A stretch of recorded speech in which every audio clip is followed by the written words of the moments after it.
Hello, and welcome. It's good to have you here in this quiet moment where the world outside can fade just a little and where something gentle and curious can unfold between us. Tonight, we're going to explore something that has always been around you, something that moves through the air and the earth and even through your own body, though you've never seen it with your eyes. We're going to talk about magnets and the invisible forces that shape our world in ways so subtle and so profound that they feel almost like magic, though they are entirely real. You can let your shoulders settle if you'd like. There's no hurry here. Your breathing can slow, finding its own rhythm. And if your mind has been busy today, that's all right. This is a place where thoughts can drift and soften. You might be tired. You might be ready to let go of the day. You might be somewhere between waking and sleep, and that's exactly where these words are meant to meet you. If these journeys bring you comfort, you're welcome to return anytime. There's no urgency, no need to remember everything. Just let the ideas move through you like a gentle current. So let's begin quietly with something simple. Let's begin with the idea that forces exist all around us, forces we cannot see, cannot touch, and yet they hold the world together. They guide birds across continents. They keep your refrigerator door closed. They make compasses point north. And they do all of this without sound, without light, without any fanfare at all. Magnetism is one of the oldest mysteries humanity ever encountered, and it remains one of the most beautiful. Long before we understood what magnetism was, we noticed it. Ancient peoples found stones that could pull iron toward them, stones that seemed to have a kind of life, a kind of will. These stones were called lodestones, and they were treasured, sometimes feared, often revered. In ancient Greece, they were named after Magnesia, a region in Thessaly where such stones were plentiful. The word magnet comes from that place, a small corner of the world that gave a name to a force that spans the universe. Lodestones are made of magnetite, a naturally magnetic mineral. If you were to hold one in your hand, you would feel nothing unusual, no warmth, no vibration. But bring a piece of iron near it, and something invisible reaches out. The iron moves. It's drawn toward the stone as if by an unseen hand. For centuries, no one knew why. It was simply a fact of nature, strange and reliable. The ancient Chinese discovered that if you suspend a piece of magnetite so it can turn freely, it will always align itself in the same direction. One end will point toward the north, the other toward the south. This was the birth of the compass, one of the most important tools in human history. Sailors used compasses to navigate across oceans they could not see the edges of. Travelers used them to cross deserts and forests. The compass didn't create the force. It simply revealed it, made it visible through the trembling of a needle. But what is this force? What reaches out from a magnet and pulls iron toward it? For a long time, no one could say. It was invisible, silent, and yet undeniably real. It took centuries of curiosity, experimentation, and careful thought to begin to understand. A magnet, we now know, is surrounded by something called a magnetic field. You cannot see this field, but it is there, spreading out into the space around the magnet in smooth, curving lines. These lines are not physical. They are a way of describing the influence the magnet has on the space around it. If you place a piece of iron within this field, the iron feels a force. It is pulled along those invisible lines toward the magnet. You can make these lines visible, in a way, with a simple experiment. Take a magnet and place it under a sheet of paper. Sprinkle iron filings on top of the paper. The filings will arrange themselves into delicate, curving patterns, tracing the shape of the magnetic field. It's a beautiful thing to see, like watching the invisible become visible, like catching a glimpse of something that was always there but hidden. Every magnet has two poles, a north pole and a south pole. These poles are where the magnetic field is strongest. If you bring two magnets close together, you'll notice something interesting. If you try to push the north pole of one magnet toward the north pole of another, they resist. They push away from each other. But if you bring a north pole toward a south pole, they pull together. Opposite poles attract. Like poles repel. It's a simple rule, but it governs an enormous amount of the behavior of magnets. This rule is so reliable, so consistent, that it feels almost like a law of nature. And it is. It's one of the fundamental ways the universe organizes itself. You can find the same principle at work in atoms, in stars, in the vast magnetic fields that stretch across galaxies. The same force that holds a note to your refrigerator is at work in the heart of the sun. But why do magnets have poles? Why is there a north and a south? The answer has to do with the way magnetic fields are created. Magnetism, it turns out, is deeply connected to electricity. They are not separate forces. They are two aspects of the same thing, something we call electromagnetism. This connection was one of the great discoveries of the 19th century, and it changed our understanding of the universe. In the early 1800s, a Danish scientist named Hans Christian Ørsted was giving a lecture. During the lecture, he happened to place a wire carrying an electric current near a compass. The needle of the compass moved. It was a small thing, easy to miss, but Ørsted noticed. He realized that the electric current in the wire was creating a magnetic field. Electricity and magnetism were linked. This was a revelation. It meant that magnetism was not just a property of certain stones. It could be created, controlled, and understood. It meant that wherever there was moving electric charge, there was magnetism. And since electric charge is a fundamental part of matter, it meant that magnetism is woven into the fabric of the universe. Inside every atom, electrons are moving. They orbit the nucleus, and they also spin. This motion of electric charge creates tiny magnetic fields. In most materials, these fields point in random directions, canceling each other out. But in some materials, like iron, the fields can align. When enough of these tiny fields point in the same direction, the material becomes magnetic. It has a net magnetic field, a field that reaches out into the space around it. This is why iron is magnetic. But what is not? It's not that wood lacks electrons. It's that the electrons in wood don't align in the right way. Their magnetic fields cancel out. Iron, on the other hand, has a structure that allows its electrons to work together, to add their fields together, to create something larger than any individual atom could produce.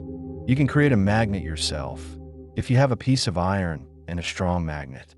Take the iron and stroke it repeatedly with a magnet, always in the same direction.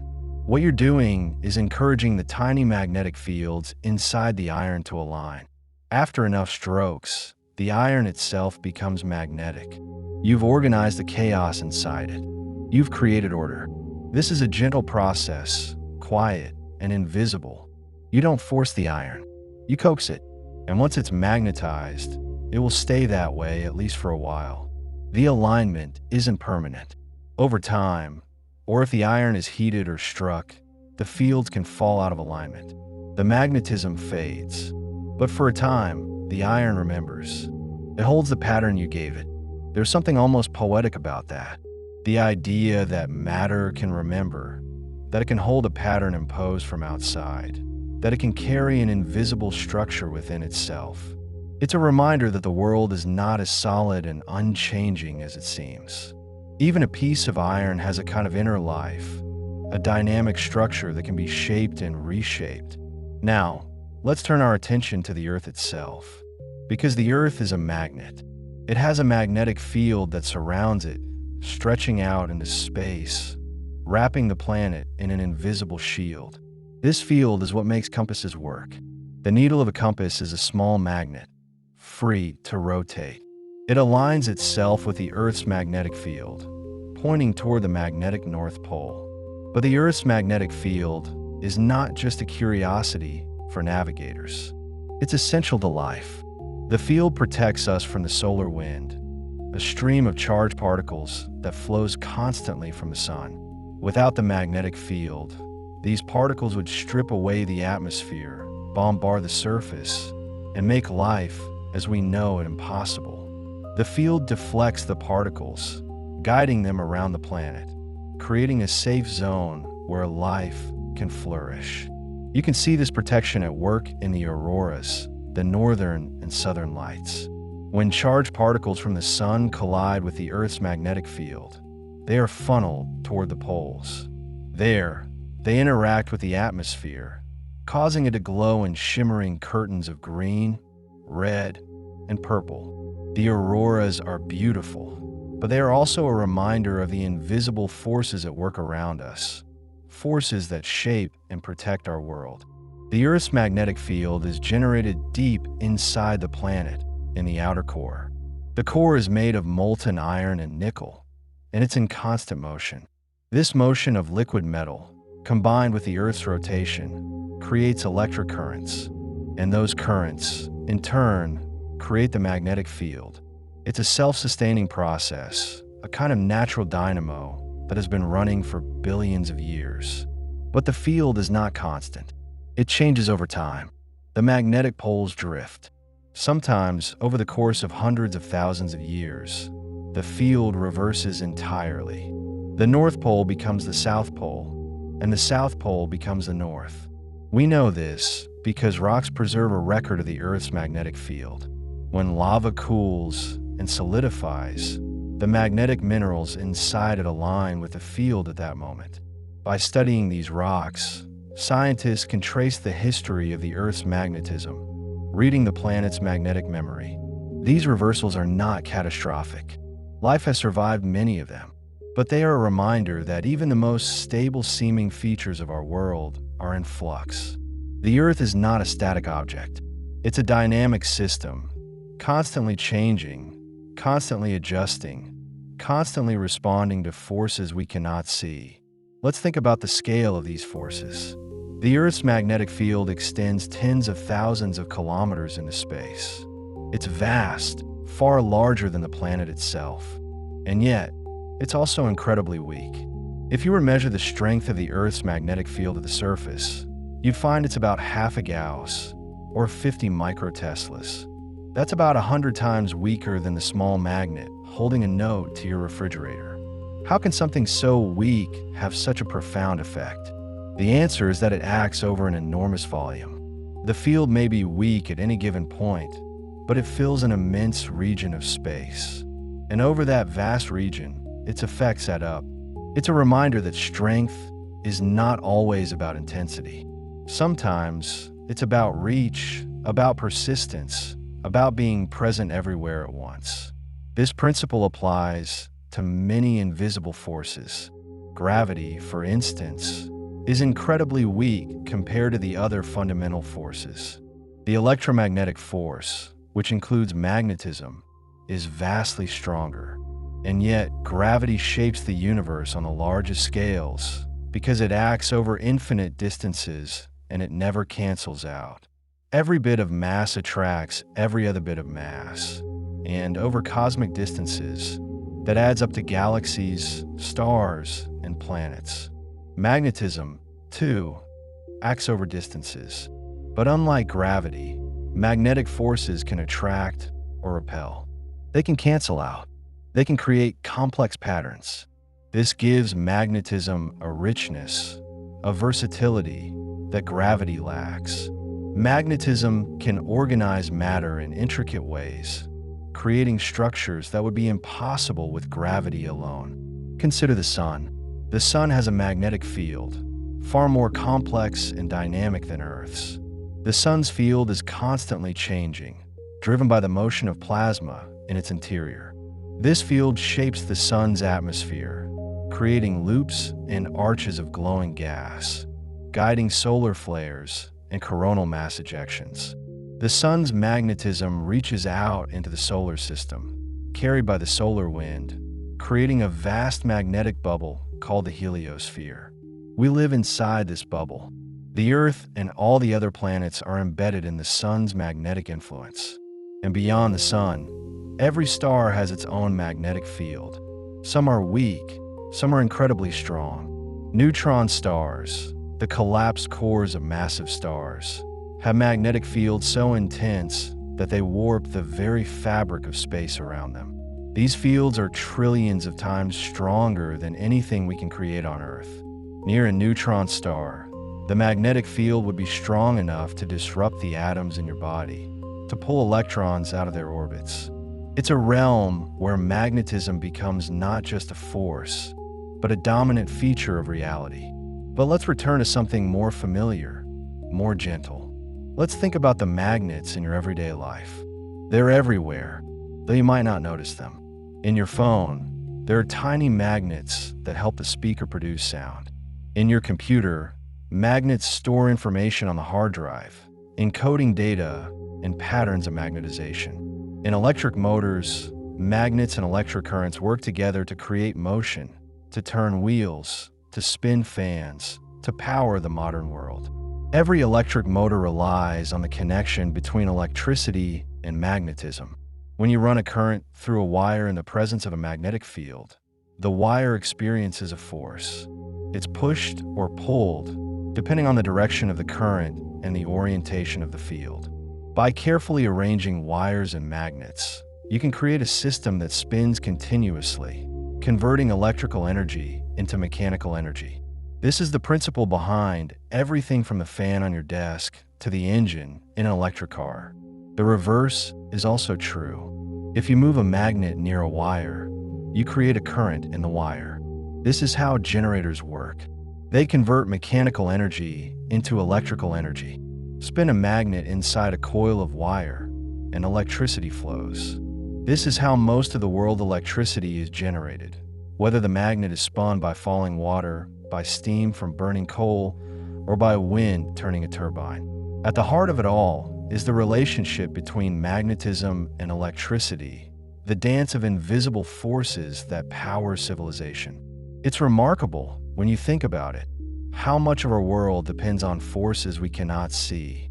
We live surrounded by invisible fields, by currents of energy, by influences that shape our lives in countless ways. And yet, we go about our days largely unaware of them. We flip a switch and the light comes on. We press a button and the motor starts. We trust that these invisible forces will do what they've always done, reliably, quietly, without fuss. There's a kind of comfort in that. The world is full of hidden workings, but they are not chaotic. They follow rules. They are predictable. You can understand them if you take the time. And even if you don't understand them fully, you could trust them. The magnet will attract the iron. The compass will point north. The motor will spin. These are constants, small assurances in an uncertain world. Let's think about the history of our understanding of magnetism. For most of human history, magnetism was a mystery. People knew it existed. They used it, but they didn't know why. It was a kind of magic, a property of certain stones that defied explanation. The ancient Greeks speculated. They proposed theories, but they had no way to test them, no framework for understanding the underlying principles. It wasn't until the Renaissance that people began to study magnetism systematically.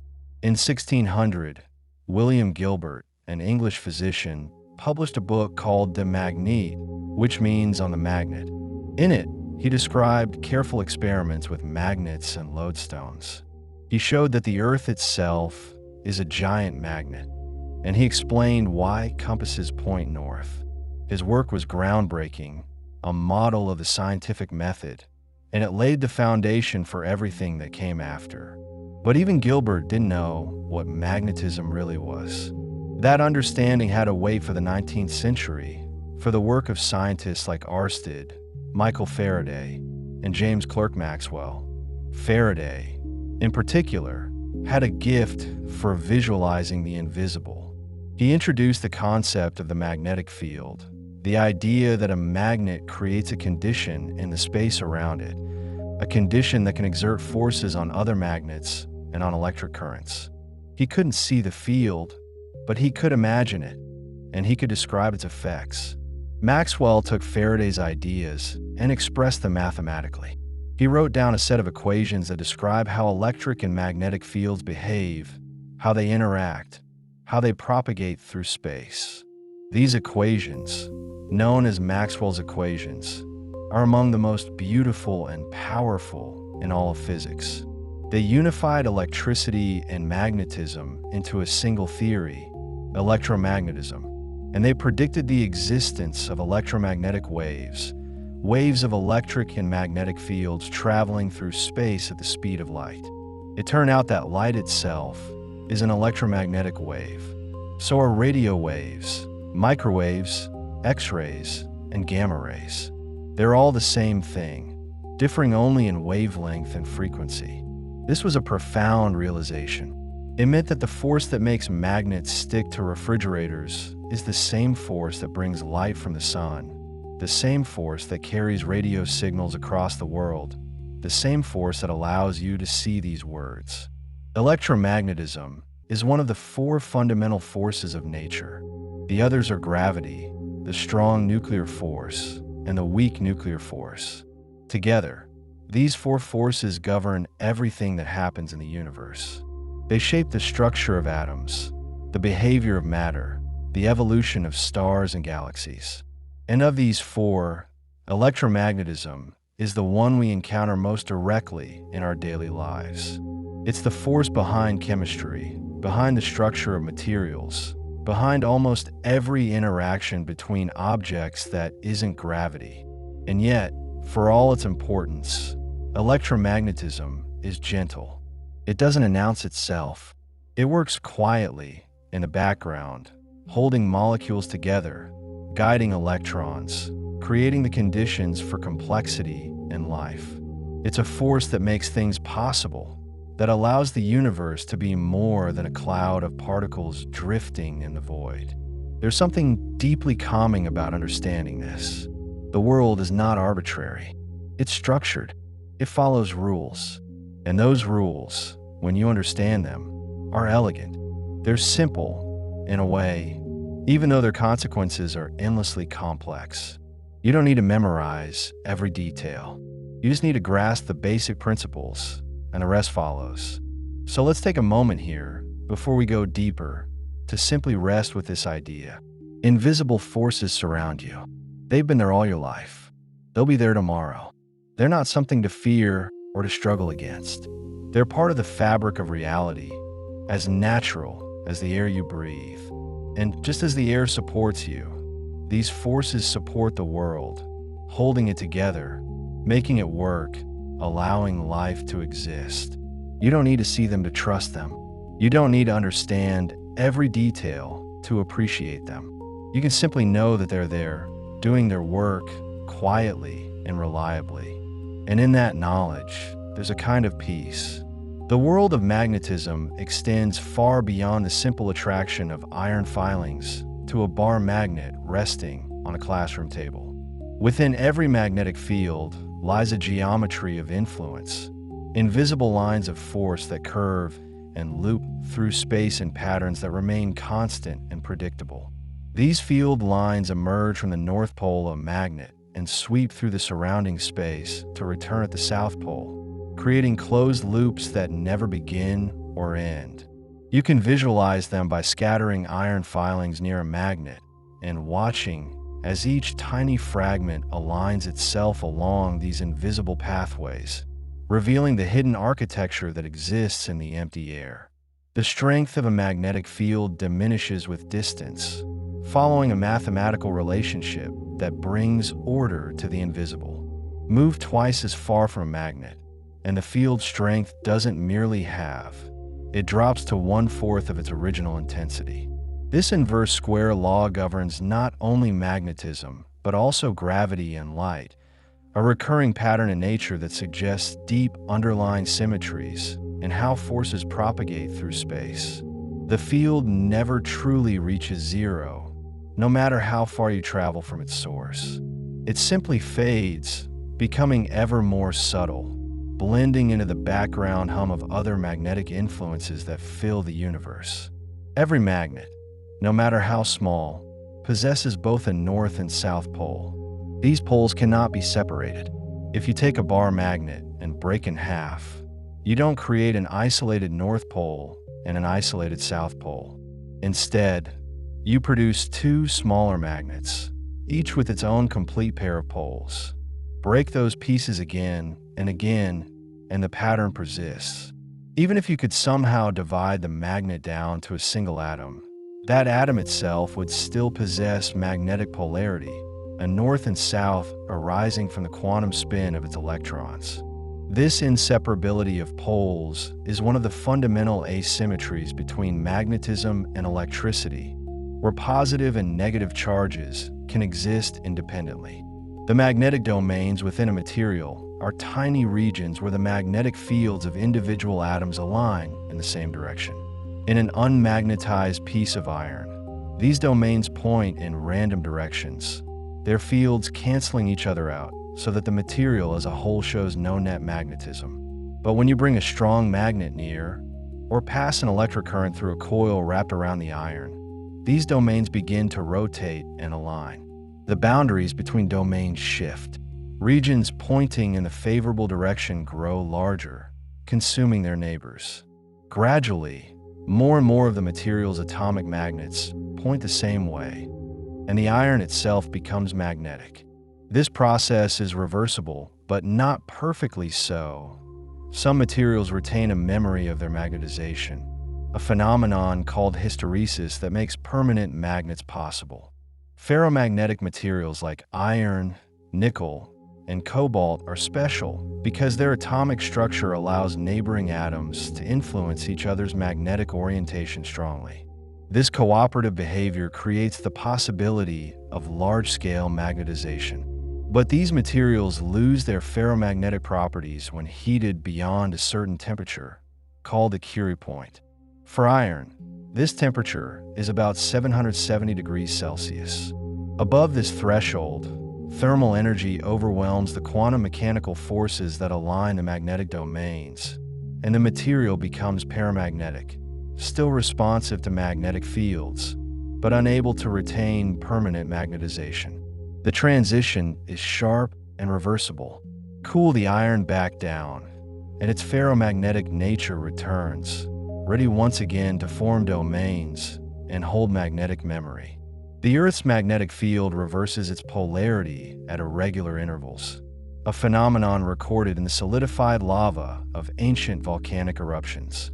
As molten rock cools and hardens, magnetic minerals within it align with the planet's field at that moment, freezing a directional record into the stone. By studying layers of volcanic rock of different ages, scientists have discovered that the north and south magnetic poles have swapped positions hundreds of times over the past few 100 million years. These reversals occur without any regular pattern, sometimes every few 100,000 years, sometimes not for millions of years. The last reversal happened about 780,000 years ago, and we appear to be overdue for another, though overdue on geological timescales means very little in human terms. During a magnetic reversal, the field doesn't simply flip overnight. Instead, it weakens gradually over the course of several thousand years, becomes chaotic and multipolar, with several north and south poles scattered across the planet's surface, and then slowly reorganizes itself with the opposite polarity. Throughout this transition, the field's strength drops significantly, offering less protection from solar radiation and cosmic rays. Life on Earth has survived many such reversals without mass extinctions, suggesting that the biosphere is resilient to these changes, though increased radiation at the surface may have driven evolutionary adaptations or influenced mutation rates in subtle ways. The magnetic field of the Sun is far more dynamic and complex than Earth's. The Sun's field reverses polarity approximately every 11 years, corresponding to the solar cycle of sunspot activity. Sunspots are regions where intense magnetic fields break through the Sun's surface, suppressing the convective flow of hot plasma and creating cooler, darker areas. These magnetic structures can be enormous. Some sunspots are larger than the entire Earth. The field lines emerging from sunspots often form loops that arch high into the Sun's corona, and when these loops become unstable and snap, They release tremendous bursts of energy in the form of solar flares and coronal mass ejections. A coronal mass ejection is a massive eruption of plasma and magnetic field from the sun's corona, hurling billions of tons of charged particles into space at speeds of several million kilometers per hour. When directed toward Earth, these clouds of magnetized plasma can take 1 to 3 days to arrive. Upon reaching our planet, they compress and distort Earth's magnetic field, sometimes triggering geomagnetic storms that can disrupt satellite operations, radio communications, and power grids. The interaction between the solar wind's magnetic field and Earth's magnetosphere creates currents in the upper atmosphere that, in turn, induce currents in long conductors on the ground, such as power lines and pipelines. In extreme cases, these induced currents can damage transformers and cause widespread blackouts. The largest recorded geomagnetic storm, known as the Carrington event, occurred in September 1859. Telegraph systems across Europe and North America failed, with some operators reporting that they could send messages even after disconnecting their batteries, powered solely by the electrical currents induced by the magnetic disturbance. Auroras were seen as far south as the Caribbean and Hawaii, regions where such displays are virtually unknown. If a storm of similar magnitude struck today, the damage to modern electrical infrastructure and satellite networks could be severe, with economic costs potentially reaching trillions of dollars in recovery, taking months or years. Yet for all their potential for disruption, geomagnetic storms also create one of nature's most serene and beautiful phenomena, the aurora. When charged particles from the solar wind are funneled by Earth's magnetic field toward the polar regions, they collide with atoms and molecules in the upper atmosphere, transferring energy that is then released as light. Oxygen atoms emit green and red light, while nitrogen produces blue and purple hues. The curtains and waves of color that ripple across the night sky in the auroral zones are a direct, visible manifestation of invisible magnetic forces guiding particles along field lines. A luminous conversation between the sun and Earth conducted in the language of electromagnetism. Auroras occur not only on Earth, but on other planets with magnetic fields and atmospheres. Jupiter's auroras are the most powerful in the solar system, driven by the planet's rapid rotation and its immensely strong magnetic field, which is about 20,000 times stronger than Earth's. The volcanic moon Io orbits within Jupiter's magnetosphere and continuously ejects charged particles, feeding a glowing torus of plasma around the planet and intensifying the auroral displays. Saturn, Uranus, and Neptune also host auroras, each shaped by the unique characteristics of their magnetic fields and interactions with the solar wind. Magnetic fields can be created not only by permanent magnets and planetary dynamos, but also by electric currents. This connection between electricity and magnetism was one of the most profound discoveries in the history of science. In 1820, Danish physicist Hans Christian Ørsted noticed that a compass needle deflected when brought near a wire carrying electric current. This simple observation revealed that moving electric charges generate magnetic fields, a principle that underlies every electric motor, generator, and electromagnet ever built. An electromagnet is created by passing electric current through a coil of wire, often wrapped around an iron core. The current generates a magnetic field that circles each loop of the wire, and these individual fields combine to produce a much stronger field along the axis of the coil. The iron core amplifies the effect, as its magnetic domains align with the field created by the current. Unlike a permanent magnet, an electromagnet can be turned on and off simply by controlling the flow of electricity. Its strength can be adjusted by changing the amount of current, and its polarity can be reversed by reversing the direction of the current. This controllability makes electromagnets indispensable in countless technologies. Electric motors rely on the interaction between magnetic fields and current-carrying conductors. When a wire carrying current is placed in a magnetic field, it experiences a force perpendicular to both the direction of the current and the direction of the field. This force, described by the Lorentz force law, can be harnessed to produce rotational motion. In a simple electric motor, a coil of wire is mounted on a rotating shaft within the field of a permanent magnet or electromagnet. As current flows through the coil, it experiences a torque that causes it to spin. A commutator reverses the direction of the current each half turn, ensuring that the torque always acts in the same rotational direction, sustaining continuous motion. Generators work on the reverse principle. When a conductor moves through a magnetic field, or when a magnetic field through a conductor changes, an electric current is induced in the conductor. This phenomenon, called electromagnetic induction, was discovered by Michael Faraday in 1831. Faraday found that moving a magnet in and out of a coil of wire caused a current to flow in the wire, but only while the magnet was in motion. The faster the motion, or the stronger the magnetic field, the greater the induced current. This principle is the foundation of nearly all electrical power generation. In power plants, whether fueled by coal, natural gas, nuclear reactions, or falling water, the energy source ultimately drives a turbine that spins a coil of wire within a magnetic field, inducing the electric currents that flow through the grid to homes and businesses. The relationship between changing magnetic fields and induced electric currents is quantified by Faraday's law of induction, one of Maxwell's equations. It states that the induced electromotive force in a closed loop is equal to the negative rate of change of the magnetic flux through the loop. This law explains not only how generators work, but also how transformers operate. A transformer consists of two coils of wire wound around a shared iron core. An alternating current in the primary coil creates a changing magnetic field in the core, which induces a current in the secondary coil. By adjusting the number of turns in each coil, the transformer can step voltage up or down, enabling efficient long-distance transmission of electrical power. Lenz's law, a consequence of energy conservation, states that the direction of an induced current is always such that it opposes the change in magnetic flux that produced it. If you push a magnet toward a coil, the induced current creates a magnetic field that repels the magnet, resisting your push.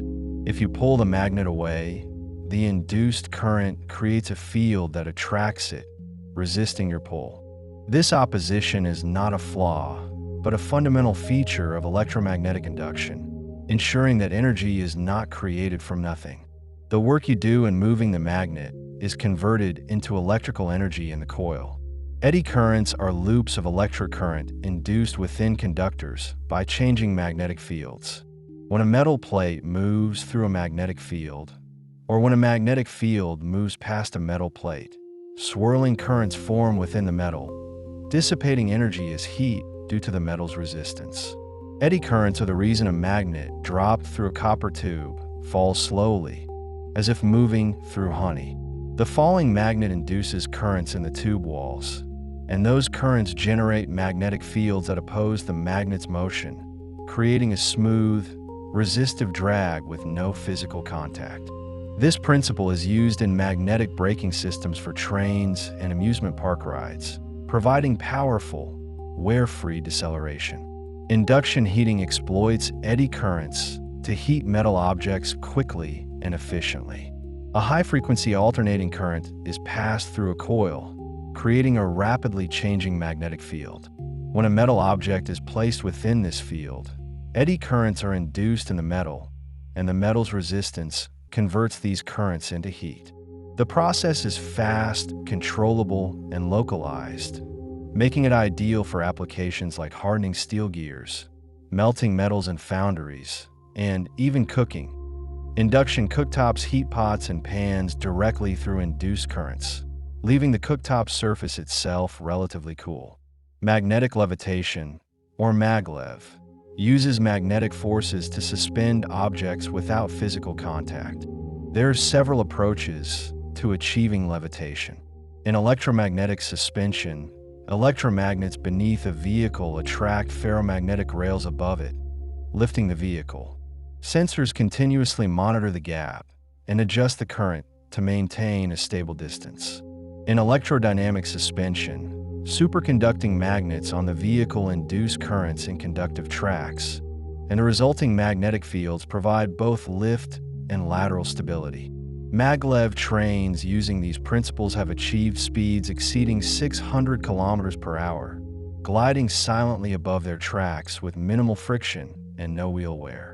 Superconductors are materials that, when cooled below a certain critical temperature, lose all electrical resistance and expel magnetic fields from their interior, a phenomenon called the Meissner effect. If you place a small magnet above a superconductor, the superconductor generates surface currents that create a magnetic field exactly opposing the magnet's field, causing the magnet to levitate. This levitation is stable and self-correcting. If you push the magnet down, the repulsive force increases.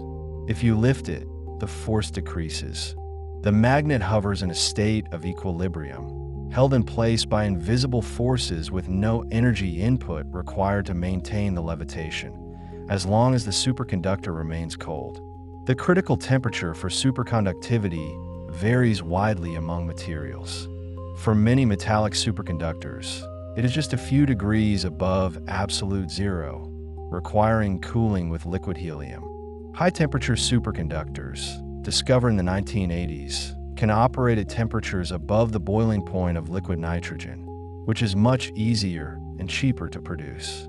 Despite their name, high-temperature superconductors still require cooling to around -200 degrees Celsius. The dream of room-temperature superconductivity remains elusive, though recent experiments have reported superconductivity at higher temperatures under extreme pressures, hinting that such materials might one day be practical. Magnetic resonance imaging, or MRI, uses powerful magnetic fields and radio waves to create detailed images of the inside of the human body. The patient is placed inside a strong, uniform magnetic field, typically between 1 and 3 Tesla, tens of thousands of times stronger than Earth's field. This field causes the hydrogen nuclei in the body's water and fat molecules to align with the field, like tiny compass needles. A pulse of radio waves at just the right frequency tips these nuclei out of alignment. When the pulse ends, the nuclei relax back into alignment, emitting faint radio signals as they do so. The timing and strength of these signals depend on the type of tissue, allowing a computer to construct a three-dimensional image with exquisite detail, all without ionizing radiation or physical intrusion. The magnetic fields used in MRI are so strong that they can pull ferromagnetic objects across a room with lethal force. Oxygen tanks, scissors, keys, and even hospital beds have been drawn into MRI machines, sometimes with tragic consequences. Patients with certain metal implants, such as older pacemakers or aneurysm clips, cannot safely undergo MRI scans. Even credit cards and watches can be damaged or erased by the field. Yet the field itself is not inherently dangerous to biological tissue. Humans are mostly transparent to static magnetic fields. The risks come from moving metal objects and from the heating effects of the radio frequency pulses, which must be carefully controlled. Magnetic fields also play a crucial role in particle accelerators, where they bend and focus beams of charged particles traveling at nearly the speed of light. In a synchrotron or storage ring, thousands of precisely calibrated magnets guide particles around a circular path, while other magnets focus the beam to keep it from spreading out. At the Large Hadron Collider, protons race around a 27-kilometer ring, held in their circular trajectory by superconducting magnets generating fields of more than 8 Tesla. When two beams of protons collide head-on, the energy released in the collision can momentarily recreate conditions similar to those a fraction of a second after the Big Bang, allowing physicists to study the fundamental constituents of matter. Magnetars are a type of neutron star with magnetic fields so intense they defy everyday comprehension. The field strength at the surface of a magnetar can reach 1 billion Tesla, 1 trillion times stronger than the strongest fields produced in laboratories on Earth. At such intensities, the magnetic field warps the quantum vacuum itself, affecting the behavior of light and matter in exotic ways. A magnetar's field is strong enough to distort the shape of atoms, turning them into elongated needles. If a magnetar passed within a few 100,000 kilometers of Earth, its magnetic field could erase every piece of magnetic data storage on the planet and disrupt the bioelectric processes in living cells. The energy stored in a magnetar's magnetic field is enormous, and it is released gradually over thousands of years through starquakes and bursts of X-rays and gamma rays. Occasionally, a magnetar undergoes a sudden rearrangement of its crust, a starquake that releases a colossal burst of energy. One such event, detected in December 2004 from a magnetar about 50,000 light-years away, briefly overwhelmed detectors on satellites throughout the solar system and measurably disturbed Earth's ionosphere. For a fraction of a second, that distant magnetar was the brightest object in the sky besides the sun, despite being halfway across the galaxy. Closer to home, the magnetic fields of everyday objects are far gentler, but no less fascinating. A refrigerator magnet, typically made of a ceramic ferrite compound, has a field strength of about 5 millitesla at its surface. This is enough to overcome the pull of Earth's gravity on a small piece of paper, but weak enough that you can easily pull the magnet away from the fridge. The field drops off rapidly with distance, becoming negligible just a few centimeters away. Yet within that small range, the magnet exerts a force that feels immediate and tangible, a rare instance where an invisible field makes itself known to human senses. Neodymium magnets, made from an alloy of neodymium, iron, and boron, are among the strongest permanent magnets available.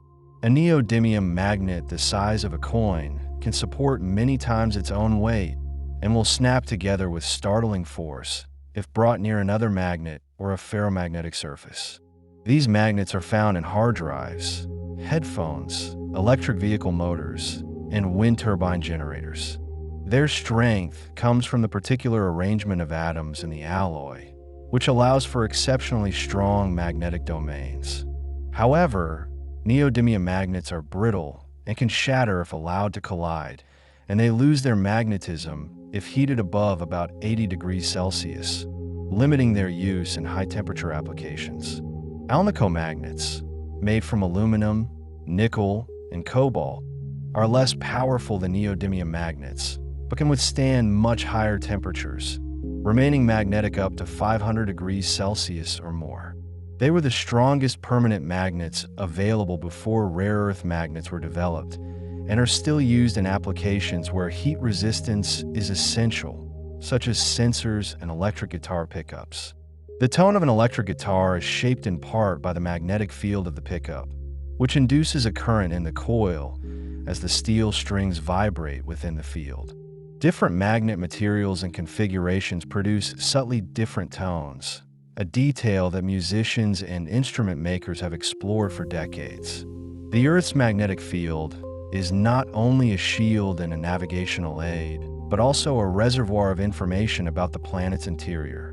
Variations in the field's strength and direction across the Earth's surface reveal the presence of magnetic minerals in the crust, which in turn can indicate deposits of iron, ore, nickel, or other valuable resources.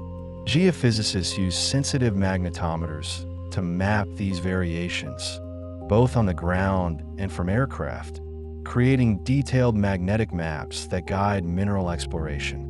Archaeologists use similar techniques to detect buried structures, as fired bricks, pottery, and hearths often have magnetic signatures distinct from the surrounding soil. Paleomagnetism, the study of the magnetic properties of ancient rocks, has provided some of the most compelling evidence for the theory of plate tectonics. As new oceanic crust forms at mid-ocean ridges and spreads outward, the magnetic minerals in the cooling lava record the direction of Earth's magnetic field at the time of solidification. Because the field reverses polarity at irregular intervals, the ocean floor displays a striped pattern of magnetic anomalies, symmetric on either side of the ridge. These stripes serve as a kind of geological tape recorder, preserving the history of seafloor spreading and continental drift over millions of years. Magnetic anomalies can also reveal the scars of ancient impacts.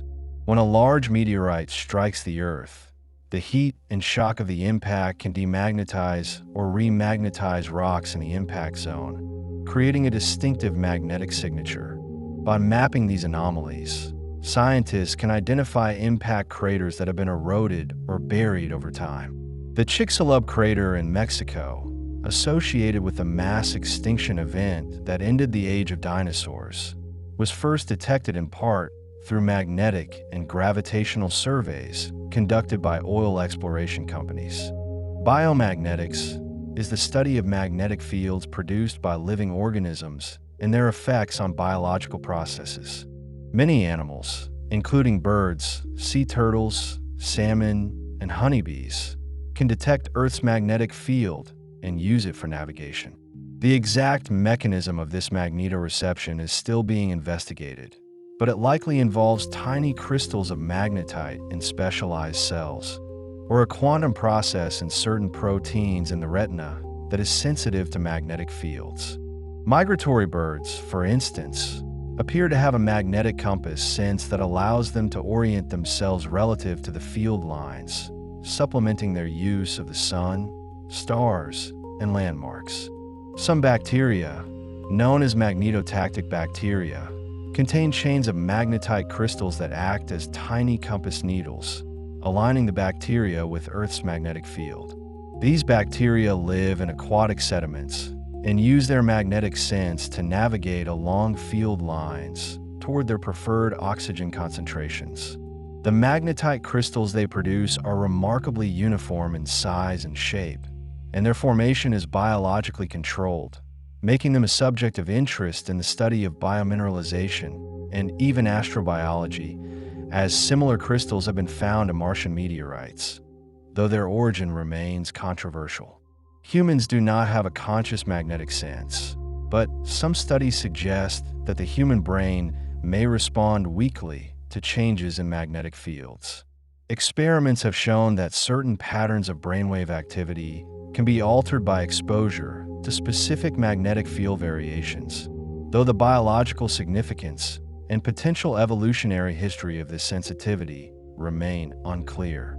It is a reminder that even in a species dominated by vision and hearing, the ancient, invisible forces that shaped life on Earth may still whisper faintly in our biology.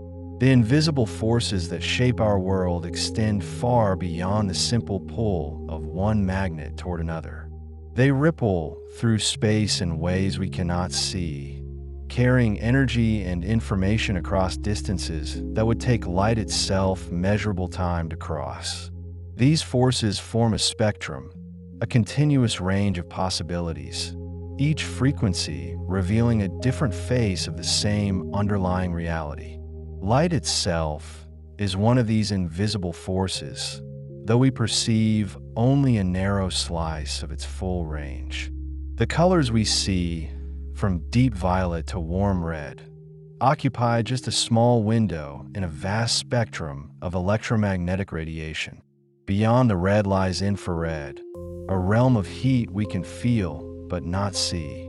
Your skin registers the warmth of sunlight even when your eyes are closed, detecting photons that carry energy in wavelengths too long for your retinas to translate into vision. Every warm object glows in infrared, radiating its thermal signature into the space around it.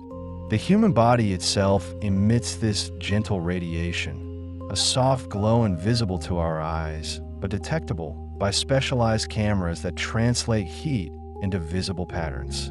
Beyond infrared, the wavelengths stretch longer still into the realm of microwaves. These waves, measured in centimeters, can cause water molecules to rotate rapidly, generating heat through friction. This is the principle behind microwave ovens, which bathe food in electromagnetic radiation tuned to the resonant frequency of water. The waves themselves are harmless, carrying far too little energy to break chemical bonds or damage cells.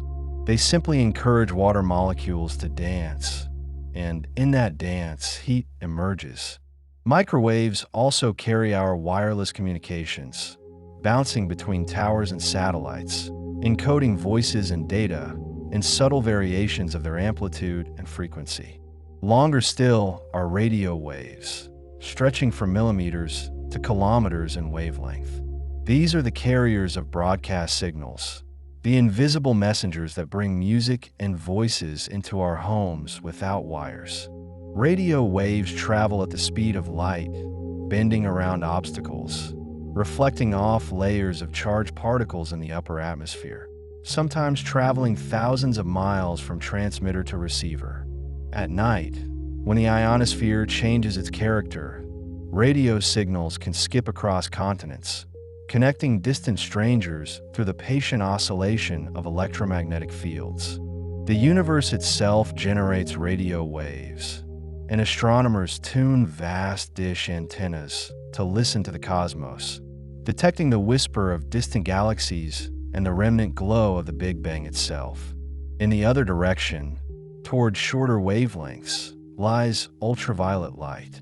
Just beyond the violet edge of visible spectrum, these photons carry more energy than visible light, enough to trigger chemical reactions in skin cells and stimulate the production of vitamin D. Ultraviolet light can also damage DNA if exposure is prolonged, which is why our atmosphere's ozone layer serves as a protective shield, absorbing much of the sun's ultraviolet output before it reaches the surface. Some flowers display patterns visible only in ultraviolet, secret signals meant for the eyes of bees and other pollinators whose vision extends into frequencies we cannot perceive. To a bee, a simple yellow flower might reveal intricate landing strips and guides, painted in ultraviolet hues. Beyond ultraviolet lie X-rays, photons energetic enough to pass through soft tissue but absorbed by denser materials like bone and metal. This differential absorption creates the shadow images used in medical diagnostics, revealing the hidden architecture of the body without the need for incisions. X-rays are generated when fast-moving electrons strike a metal target, suddenly decelerating and releasing their kinetic energy as high-frequency photons. The universe produces X-rays naturally in some of its most violent environments, near black holes and neutron stars, where matter spirals inward at tremendous speeds, heating to millions of degrees and radiating across the electromagnetic spectrum. At the extreme short wavelength end lies gamma radiation, photons so energetic they can emerge from the nuclei of radioactive atoms or from matter-antimatter annihilation. Gamma rays can penetrate deeply into materials, which makes them both useful and hazardous. In medicine, carefully directed gamma radiation can destroy cancer cells. In space, gamma-ray bursts represent some of the most energetic events in the universe, brief flashes that can outshine entire galaxies for a few seconds before fading. These bursts likely originate from collapsing massive stars or colliding neutron stars, cataclysms that release more energy in moments than our sun will produce in its entire lifetime. All of these phenomena, from radio waves to gamma rays, are fundamentally the same thing: oscillating electric and magnetic fields, perpendicular to each other and to their direction of travel, propagating through space at the speed of light. The only difference is frequency, the number of oscillations per second. This unity is one of the most elegant discoveries in physics, the realization that light, heat, radio, and X-rays are all expressions of electromagnetism, differing only in scale. The speed at which these waves travel is itself a fundamental constant of nature, approximately 299,792,458 meters per second in vacuum. This speed is not just fast, They represent a cosmic speed limit, a maximum rate at which information or influence can propagate through space. Light does not travel instantaneously. When you look at the sun, you see it as it was about 8 minutes ago because that is how long it takes light to cross the distance between sun and Earth. When you gaze at the nearest star beyond our sun, you see light that left its source over 4 years ago. The universe reveals itself to us not as it is, but as it was, with a delay proportional to distance. This finite speed of light has profound implications. It means that simultaneity is not absolute. Events that appear simultaneous to one observer may occur in sequence to another moving at a different velocity. It means that space and time are woven together into a single fabric, space-time, where the separation between events depends on the observer's motion. Einstein's theory of relativity emerged from careful thinking about the nature of light and electromagnetic waves, revealing that time itself can dilate and space can contract, depending on relative velocity. These are not abstract mathematical curiosities. They are measurable effects, confirmed by precise experiments with atomic clocks and particle accelerators. Electromagnetic waves require no medium to propagate. Unlike sound waves, which need air or water or some material to carry them, light travels perfectly well through the vacuum of space. This puzzled scientists for centuries. Waves were understood as disturbances in a medium. So how could light be a wave if space was empty? 19th century physicists proposed the existence of an invisible substance called the luminiferous ether, a tenuous medium filling all of space, through which light waves supposedly traveled. Experiments were designed to detect Earth's motion through this ether, but the results were consistently null. No ether wind could be found. The resolution came with the understanding that electromagnetic waves are self-sustaining oscillations of fields themselves, not disturbances in a material medium. The fields are the medium, and they pervade all of space. The concept of a field is central to understanding invisible forces. A field is a property of space itself, a quantity that has a value at every point. The electric field describes the force that would be exerted on a charged particle placed at any location.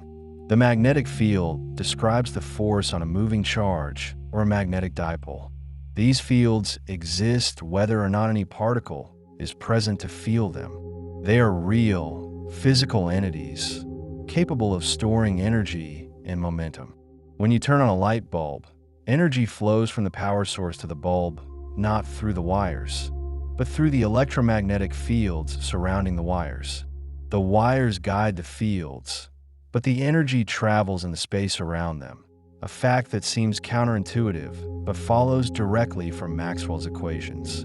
Electromagnetic fields can exert pressure. Light itself carries momentum, and when photons strike a surface, they impart a tiny push. This radiation pressure is negligible for everyday objects, but becomes significant on very small scales or over very large areas. Spacecraft can use solar sails, vast reflective sheets that catch sunlight and are gently accelerated by radiation pressure, propelling the craft without fuel. In the interiors of massive stars, radiation pressure from the intense light generated by nuclear fusion helps support the star against gravitational collapse. When that fusion ceases, radiation pressure drops and gravity wins, leading to collapse and, in some cases, supernova explosions. The interaction between light and matter is mediated by photons, the quantum particles of electromagnetic radiation. Each photon carries a discrete packet of energy proportional to its frequency. High-frequency photons, like those of ultraviolet or X-rays, carry more energy per photon than low-frequency radio waves. When a photon is absorbed by an atom, its energy can excite an electron to a higher energy level. When the electron falls back down, it emits a photon, often of a different frequency. This absorption and emission process gives rise to the colors we see. A red apple appears red because its surface absorbs most wavelengths of visible light, but reflects red. The chlorophyll in leaves absorbs red and blue light for photosynthesis, but reflects green, which is why plants appear green to our eyes. Photosynthesis itself is a process driven by invisible forces. Plants capture photons from sunlight and use their energy to split water molecules, releasing oxygen and storing energy in chemical bonds. This process sustains nearly all life on Earth, converting electromagnetic energy into chemical energy. The oxygen we breathe is a byproduct of countless plants absorbing sunlight, a reminder that invisible forces shape the chemistry of our atmosphere and the possibility of complex life. The quantum nature of light reveals that particles and waves are not separate categories, but complementary aspects of reality. Light behaves as a wave in some experiments, producing interference patterns when passed through narrow slits. In other experiments, it behaves as a stream of particles, delivering energy in discrete chunks. This wave-particle duality applies not only to light, but to all matter. Electrons, protons, even entire atoms exhibit wave-like behavior under the right conditions. The universe at its smallest scales is governed by quantum mechanics, a theory in which particles do not have definite positions or velocities until measured, and in which the act of observation influences the outcome. Quantum mechanics introduces a fundamental uncertainty into nature. Heisenberg's uncertainty principle states that certain pairs of properties, such as position and momentum, cannot both be known with arbitrary precision. The more precisely you determine a particle's position, the less precisely you can know its momentum, and vice versa. This is not a limitation of measurement technology. It is a feature of reality itself. Particles exist in a state of probabilistic blur, described by wave functions that encode the likelihood of finding the particle in various states. Only upon measurement does the wave function collapse, yielding a definite result. This quantum uncertainty has practical consequences. It prevents atoms from collapsing, because if an electron were to fall into the nucleus, its position would become very precise, which would require its momentum to become highly uncertain, giving it enough kinetic energy to escape. The balance between these quantum effects and electromagnetic attraction determines the size and stability of atoms. It also leads to phenomena like quantum tunneling, in which particles can pass through energy barriers that would be insurmountable in classical physics. Tunneling is essential to nuclear fusion in stars, allowing protons to overcome their mutual electromagnetic repulsion and merge, releasing energy. The electromagnetic force is one of four fundamental forces in nature. The others are gravity, the weak nuclear force, and the strong nuclear force. Electromagnetism and the weak force have been unified in the electroweak theory, which describes them as different aspects of a single interaction at high energies. Efforts continue to unify all forces into a single theoretical framework, a theory of everything, but this goal remains elusive. Gravity, described by general relativity as the curvature of space-time, resists integration with quantum mechanics, and the strong force, which binds quarks into protons and neutrons, operates at such short ranges and high energies that its behavior is difficult to probe. Despite these open questions, electromagnetism is exquisitely well understood. Quantum electrodynamics, or QED, is the quantum theory of electromagnetism, and it is the most precisely tested theory in all of science. Predictions from QED have been confirmed to better than 1 part in a billion. The theory describes how photons mediate the electromagnetic force, how electrons and positrons can annihilate into pure energy, and how virtual particles flicker in and out of existence in a quantum vacuum. The vacuum itself is not empty, but seethes with activity, a sea of virtual particles borrowing energy from the uncertainty principle for fleeting moments before annihilating. This quantum vacuum has measurable effects. The Casimir effect, for instance, arises when two uncharged metal plates are placed very close together in a vacuum. The plates restrict the wavelengths of virtual photons that can exist between them, while all wavelengths remain possible outside. This creates a difference in radiation pressure, and the plates are pushed together by a tiny but detectable force. The effect has been measured and matches theoretical predictions, providing direct evidence that the vacuum is not truly empty. Electromagnetic forces also govern chemistry. The bonds between atoms, whether ionic or covalent, result from electromagnetic interactions between electrons and nuclei. When atoms share electrons, they form molecules, and the specific arrangements of electrons determine the properties of substances. Water's unusual properties, such as its high boiling point relative to its molecular weight and its expansion upon freezing, arise from the electromagnetic interactions between its polar molecules. The hydrogen atoms in one water molecule are attracted to the oxygen atoms in neighboring molecules, forming hydrogen bonds, weak but significant forces that give water its unique character. The structure of DNA, the molecule of heredity, is stabilized by hydrogen bonds between complementary base pairs. Adenine pairs with thymine and guanine pairs with cytosine, held together by electromagnetic forces that are strong enough to maintain the structure, but weak enough to allow the strands to separate during replication. The information encoded in DNA is read and copied by molecular machines, proteins whose shapes and functions are determined by the electromagnetic interactions among their constituent atoms. Life itself is an intricate dance of invisible forces, orchestrated at the molecular level. Electromagnetic forces extend their influence to the macroscopic world through friction, tension, and the rigidity of materials. When you push against a wall, you feel resistance not because your hand and the wall are truly solid, but because the electrons in the atoms of your hand repel the electrons in the atoms of the wall. Matter is mostly empty space. The nucleus of an atom occupies a tiny fraction of its volume, and electrons are even smaller.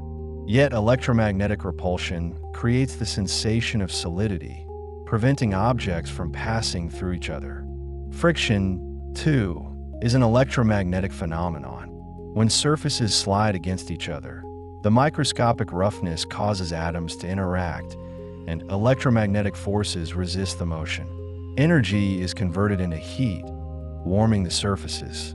Without friction, walking would be impossible. Your feet would slip without gaining traction. Tires grip the road through friction, and brakes stop vehicles by converting kinetic energy into heat through friction between brake pads and rotors. The sensation of touch is mediated by electromagnetic forces. When you run your fingers over a surface, receptors in your skin detect minute deformations caused by electromagnetic interactions between your skin and the surface. Your brain interprets these signals as texture, temperature, and pressure. Even the perception of temperature involves electromagnetic forces. Heat is the kinetic energy of atoms and molecules, and it transfers through collisions and radiation, processes governed by electromagnetism. Sound, though not an electromagnetic wave, propagates through matter via electromagnetic forces between atoms. When a drumhead vibrates, it pushes and pulls on air molecules, creating regions of compression and rarefaction that travel outward as sound waves.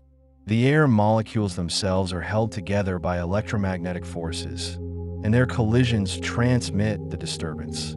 Your eardrum vibrates in response, and tiny bones in your middle ear amplify these vibrations, transmitting them to the fluid-filled cochlea, where hair cells detect the motion and send electrical signals to your brain. Hearing, like all sensory perception, ultimately relies on electromagnetic interactions at the cellular level. The nervous system itself operates through electromagnetic principles. Neurons generate electrical signals by controlling the flow of ions across their membranes. Sodium and potassium ions, positively charged, move through protein channels, creating voltage differences that propagate along the neuron as action potentials. at synapses. These electrical signals trigger the release of neurotransmitter molecules, which diffuse across the tiny gap and bind to receptors on the next neuron, continuing the signal. Thought, memory, emotion all emerge from patterns of electrical activity in the brain, guided by electromagnetic forces at every step. Magnetism plays a subtler role in biology, but it is present. Some bacteria contain chains of magnetite crystals, tiny magnets that align with Earth's magnetic field, helping the bacteria orient themselves. Certain birds, sea turtles, and other animals possess magnetoreceptors, biological structures sensitive to magnetic fields, which they use for navigation during migration. The exact mechanism remains an area of active research, but it likely involves quantum effects and specialized proteins in the retina, where magnetic fields influence the formation of radical pairs, molecules with unpaired electrons whose spins are entangled. The magnetic field affects the recombination rate of these radicals, altering chemical signals that the brain can interpret as directional information. Magnetic resonance imaging, MRI, exploits the magnetic properties of atomic nuclei to create detailed images of the body's interior.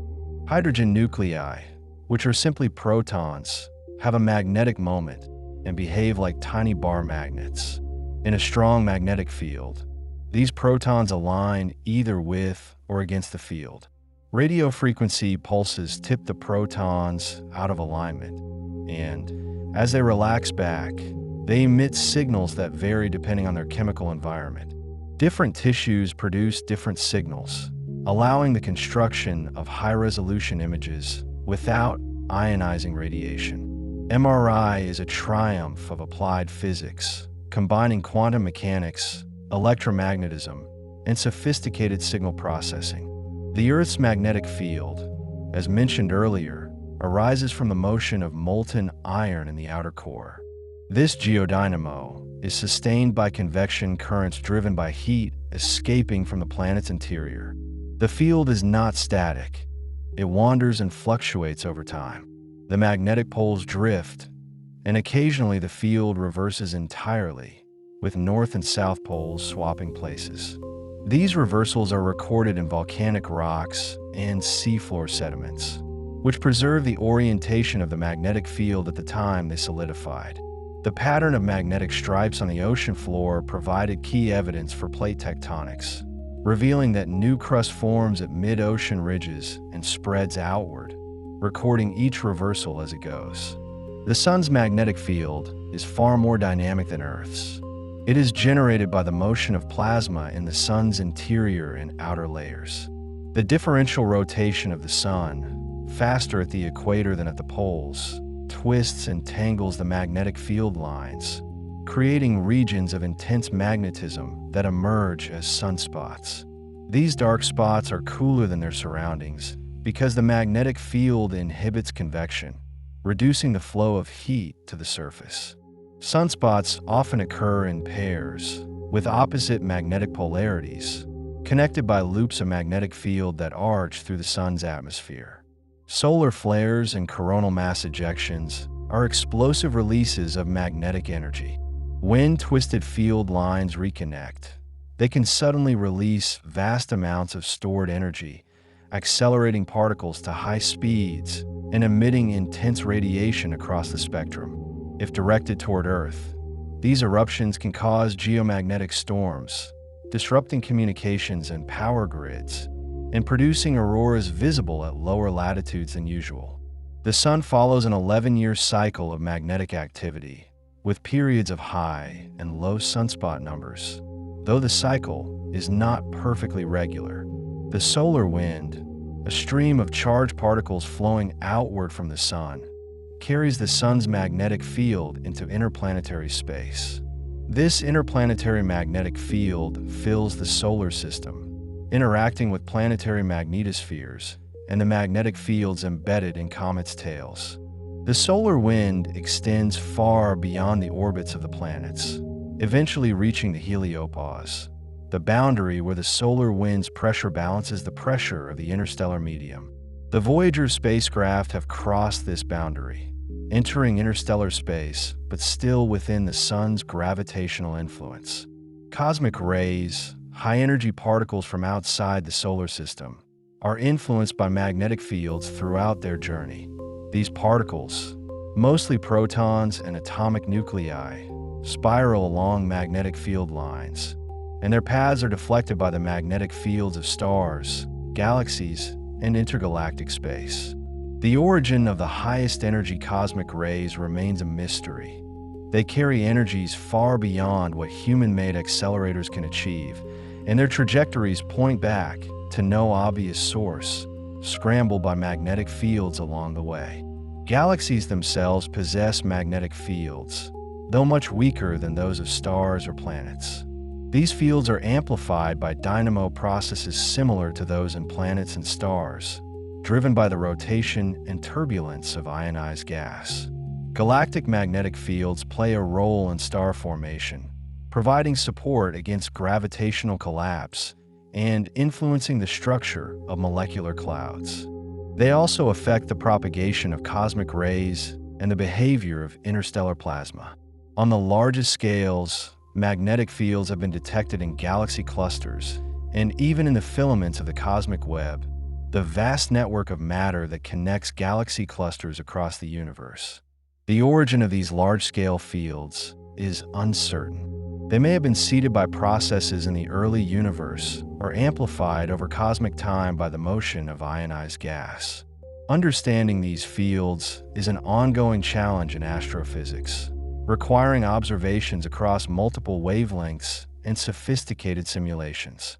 Returning to smaller scales, the behavior of magnetic materials depends on the alignment of atomic magnetic moments. In ferromagnetic materials like iron, cobalt, and nickel, the magnetic moments of neighboring atoms tend to align parallel, creating domains of uniform magnetization. In antiferromagnetic materials, the moments alternate, pointing in opposite directions, so the material has no net magnetization. In ferromagnetic materials, the moments are antiparallel, but of different magnitudes, resulting in a net magnetization.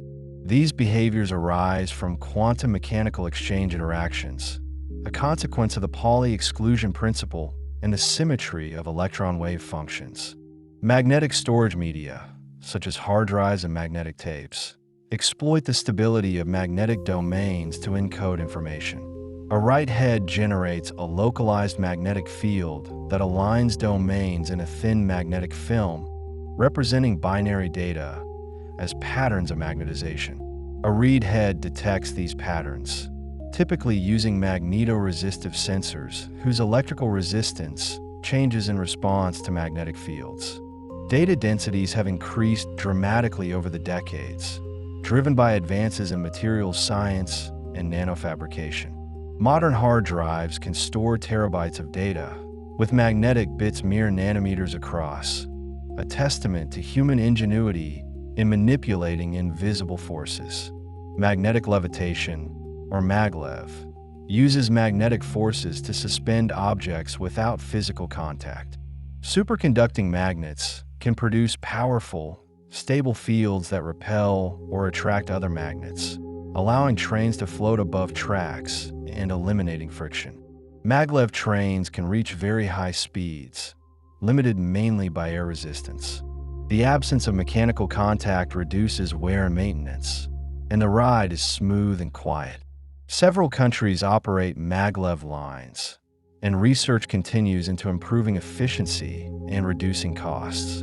Superconductivity itself is a quantum phenomenon in which certain materials lose all electrical resistance below a critical temperature.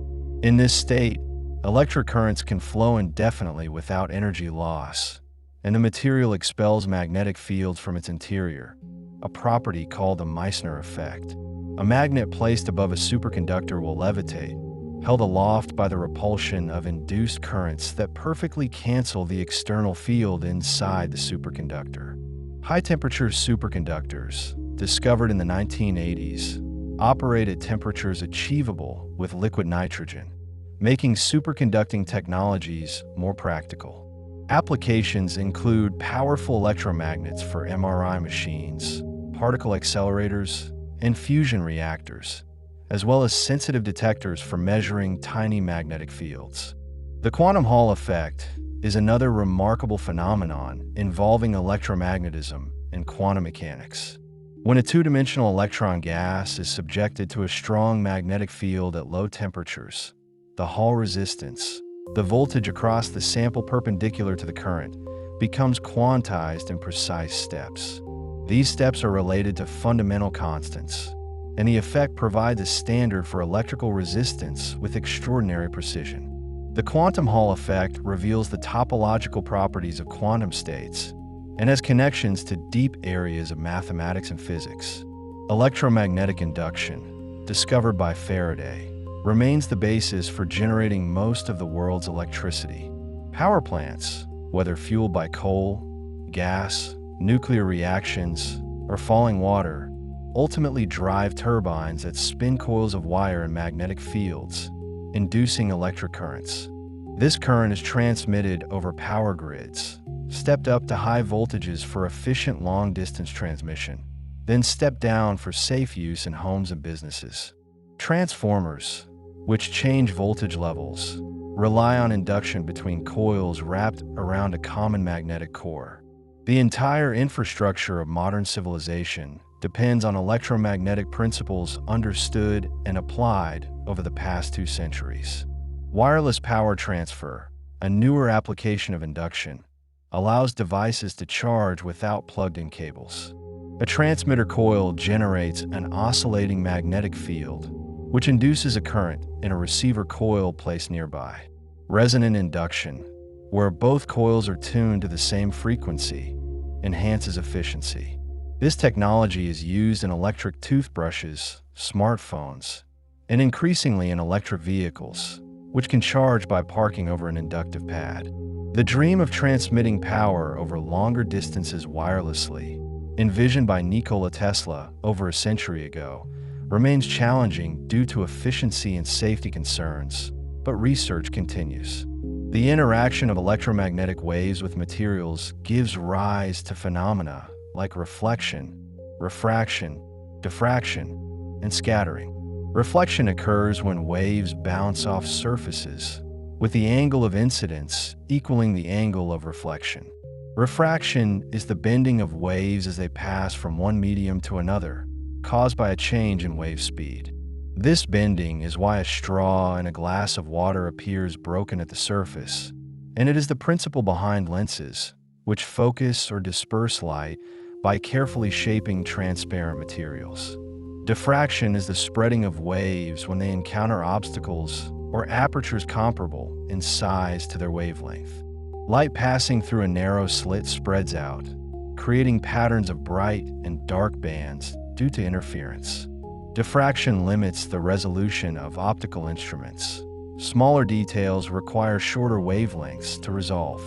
This is why electron microscopes, which use electron waves with much shorter wavelengths than visible light, can image structures far smaller than optical microscopes can. Scattering occurs when waves encounter small particles or inhomogeneities. Rayleigh scattering, in which shorter wavelengths scatter more strongly than longer ones, explains why the sky is blue. Sunlight entering the atmosphere scatters in all directions, and blue light scatters more than red, so we see blue when we look at the sky away from the sun. At sunset, sunlight passes through more atmosphere, and much of the blue light is scattered out, leaving the longer red and orange wavelengths to dominate, painting the sky in warm hues.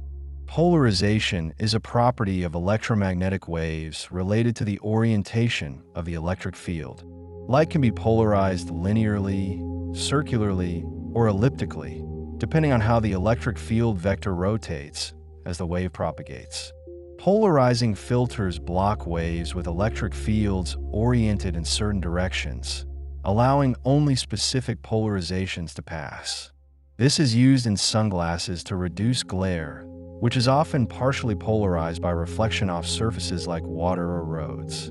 Some animals, including certain insects and cephalopods, can detect polarization and use it for navigation or communication.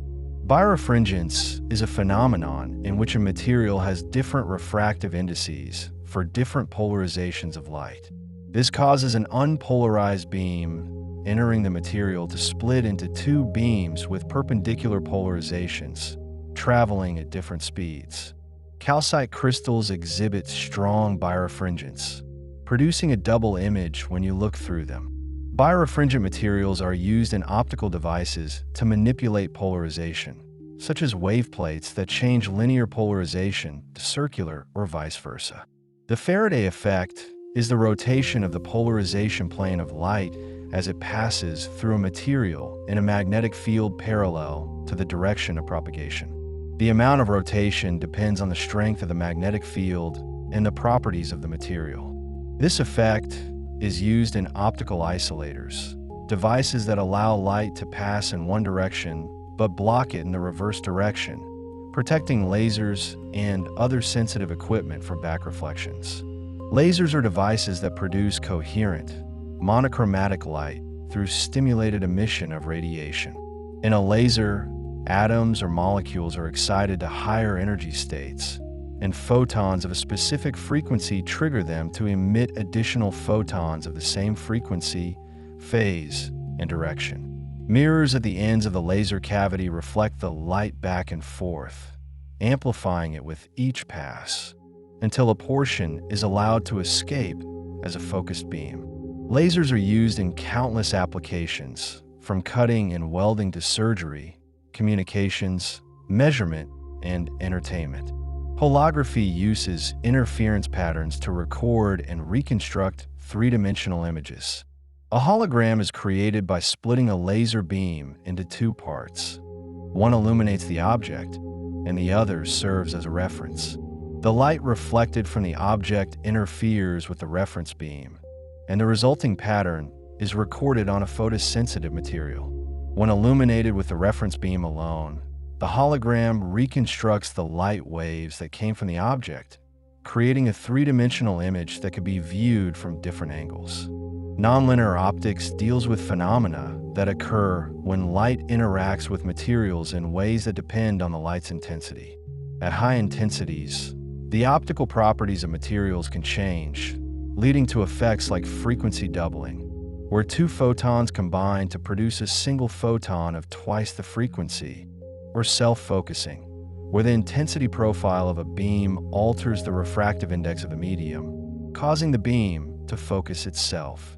These effects are exploited in laser technology and telecommunications.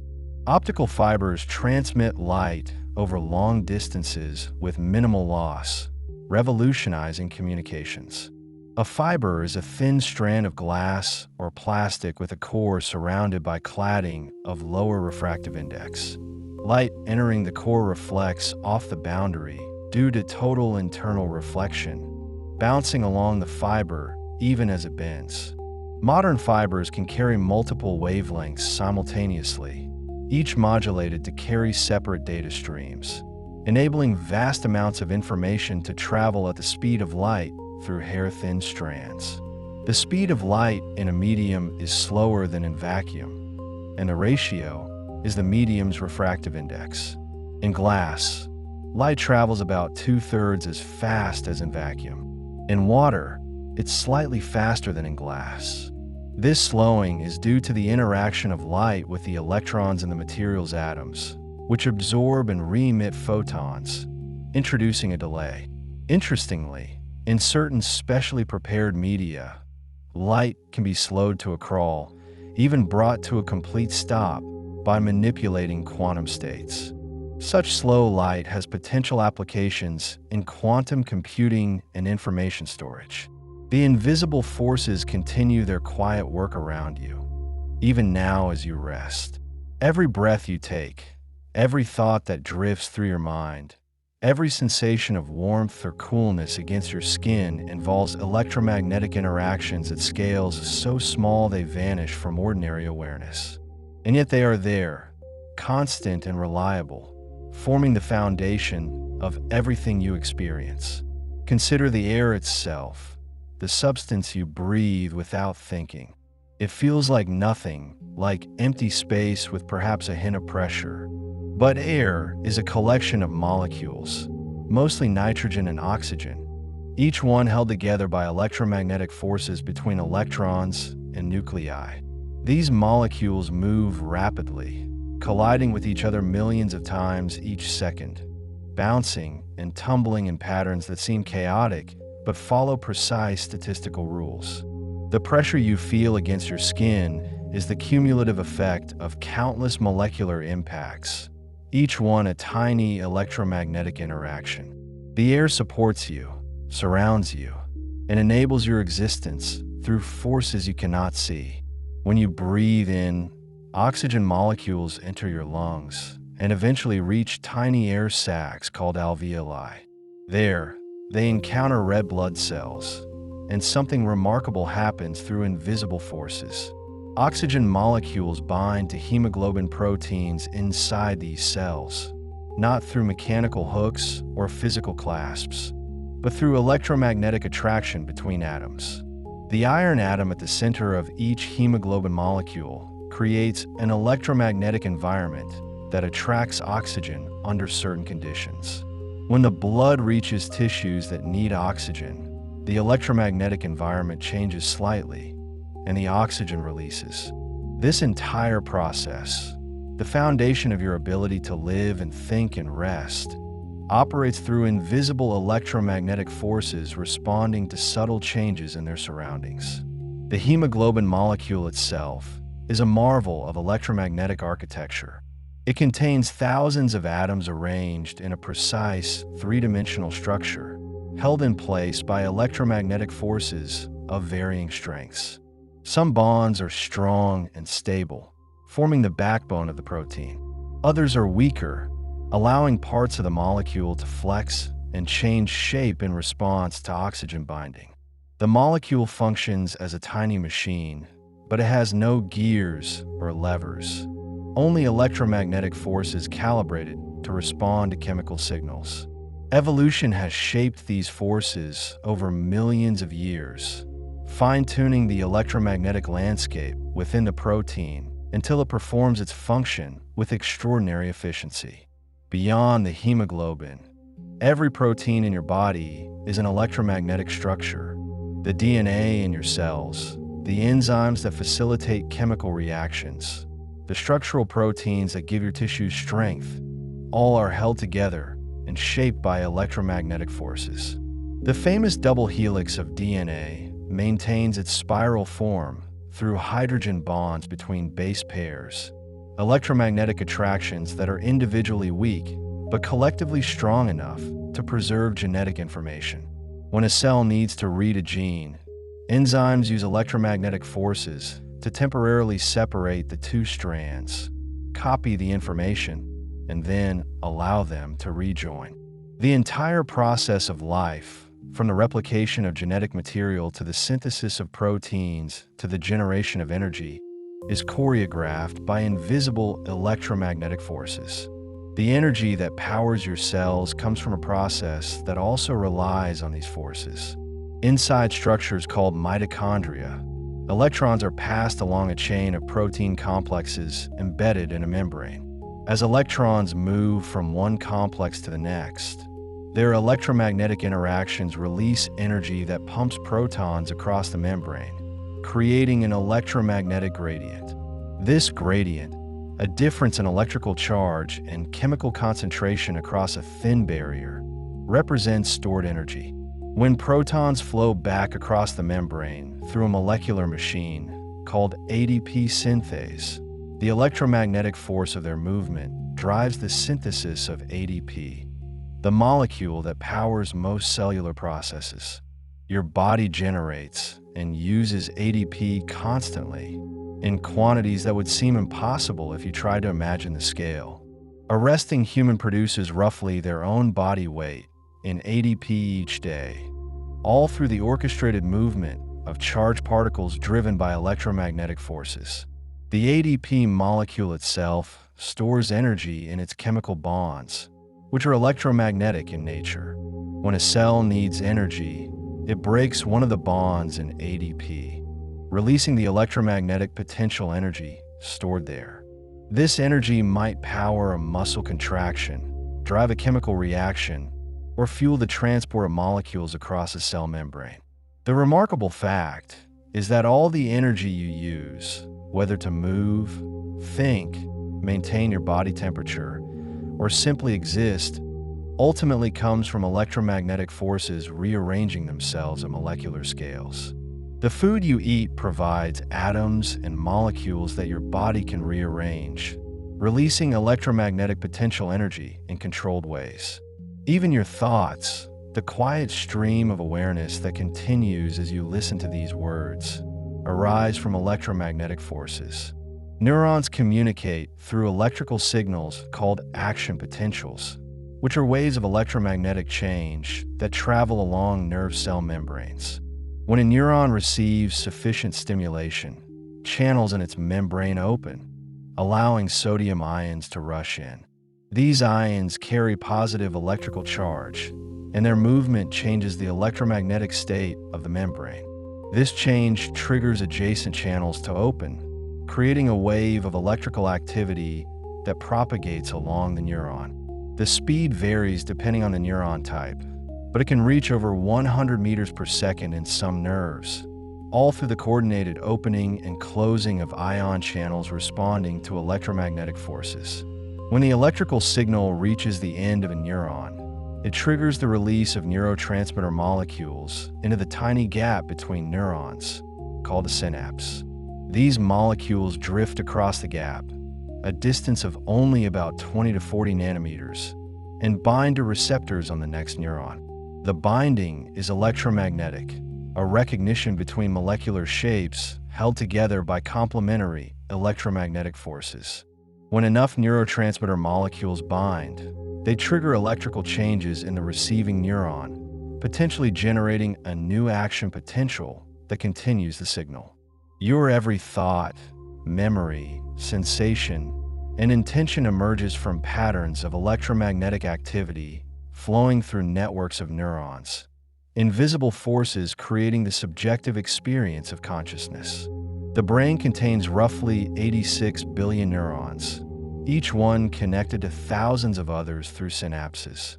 The total number of synaptic connections in a human brain is estimated at over 100 trillion. At any moment, vast numbers of these synapses are active, with electromagnetic signals flowing through neural networks in patterns of extraordinary complexity. And yet, despite this complexity, the brain operates on remarkably little power, about 20 watts, roughly equivalent to a dim light bulb.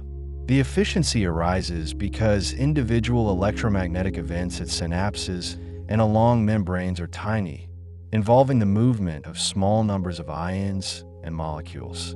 The brain achieves its capabilities not through brute electromagnetic force, but through the precise organization of countless small electromagnetic interactions. The electromagnetic activity of your brain generates fields that extend beyond your skull. These fields are weak, but they can be detected by sensitive instruments placed on the scalp. An electroencephalogram, or EEG, measures voltage fluctuations resulting from ionic current flows within neurons. The patterns recorded reflect the coordinated activity of millions of neurons firing in rhythms that vary with mental state. During deep sleep, the brain produces slow, high-amplitude waves as large populations of neurons synchronize their activity. During wakeful alertness, the waves become faster and smaller, reflecting more independent neural activity. The electromagnetic signature of your brain changes moment by moment, an invisible field that mirrors your inner state. Magnetoencephalography, or MEG, detects the magnetic fields produced by electrical currents in the brain. These magnetic fields are extraordinarily weak, billions of times smaller than Earth's magnetic field, and detecting them requires superconducting sensors in magnetically shielded rooms. Yet they provide information about brain activity with precise timing and spatial resolution. The fact that thought produces measurable magnetic fields reminds us that mind and matter are not separate realms, but different aspects of the same electromagnetic reality. Your thoughts are physical processes, patterns of charge and field, invisible but real. The electromagnetic forces in your nervous system respond to invisible forces from outside. Your eyes detect electromagnetic radiation in the form of visible light. Photons entering your eye strike molecules called opsins in the retina, and the electromagnetic energy of the photon causes the molecule to change shape. This shape change triggers a cascade of electromagnetic signals that eventually reach the brain as neural impulses. The entire process of vision, from the absorption of light to the perception of color and form, is a translation of electromagnetic waves into electromagnetic signals in neurons. You see the world through invisible forces, interpreting invisible forces. Similarly, your sense of hearing translates mechanical vibrations into electromagnetic signals. Sound waves cause your eardrum to vibrate, and these vibrations are transmitted through tiny bones to the fluid-filled cochlea in your inner ear. There, hair cells detect the motion and convert it into electrical signals through the opening of ion channels, once again using electromagnetic forces. The brain receives these signals and interprets them as sound, giving you the experience of music, speech, or the quiet rustle of wind. Every sense you possess is ultimately an electromagnetic phenomenon, a way of detecting patterns in the world and translating them into the language of neural electricity. Even your sense of touch relies on electromagnetic forces. When you feel pressure against your skin, you're sensing the electromagnetic repulsion between atoms in your skin and atoms in the object you touch. The sensation of texture, temperature, and pain all arise from specialized receptors that convert mechanical or thermal energy into electromagnetic signals through ion channels and neural activity. The warmth of a blanket, the coolness of a pillow, the softness of fabric, all are electromagnetic interactions interpreted by your nervous system. You are immersed in a world of invisible forces, and your body is exquisitely designed to detect and respond to them. The electromagnetic spectrum extends far beyond the narrow band of visible light that your eyes can detect. Radio waves, with wavelengths from millimeters to kilometers, pass through your body constantly, carrying information encoded in their oscillations. At this moment, radio waves from countless sources, television broadcasts, mobile phone signals, Wi-Fi routers, satellite transmissions, are moving through the space around you. They interact very weakly with your body because their frequencies do not match the resonant frequencies of molecules in your tissues. They pass through almost as if you were transparent, invisible messengers carrying conversations and data through the air. Microwave radiation, with wavelengths from about 1 millimeter to 1 meter, can interact more strongly with water molecules. A microwave oven uses electromagnetic waves at a frequency of about 2.45 gigahertz, chosen because it causes water molecules to rotate rapidly, generating heat through friction. The same principle explains why microwave radiation can warm biological tissue. The electromagnetic field oscillates, and polar molecules like water try to align with it, rotating back and forth billions of times per second. The energy of this rotation is converted to heat. This is why microwave ovens heat food efficiently, but why prolonged exposure to strong microwave radiation can be harmful to living tissue. Infrared radiation, with wavelengths from about 700 nanometers to 1 millimeter, is commonly experienced as heat. Warm objects emit infrared radiation, and your skin contains receptors sensitive to it. When you feel the warmth of sunlight or the heat from a fire, you are detecting infrared photons absorbed by molecules in your skin. The electromagnetic energy increases the kinetic energy of molecules, which you perceive as warmth. Infrared cameras can detect this radiation and create images based on temperature differences, revealing patterns invisible to the eye. Every object with a temperature above absolute zero emits infrared radiation, a continuous invisible glow that surrounds you always.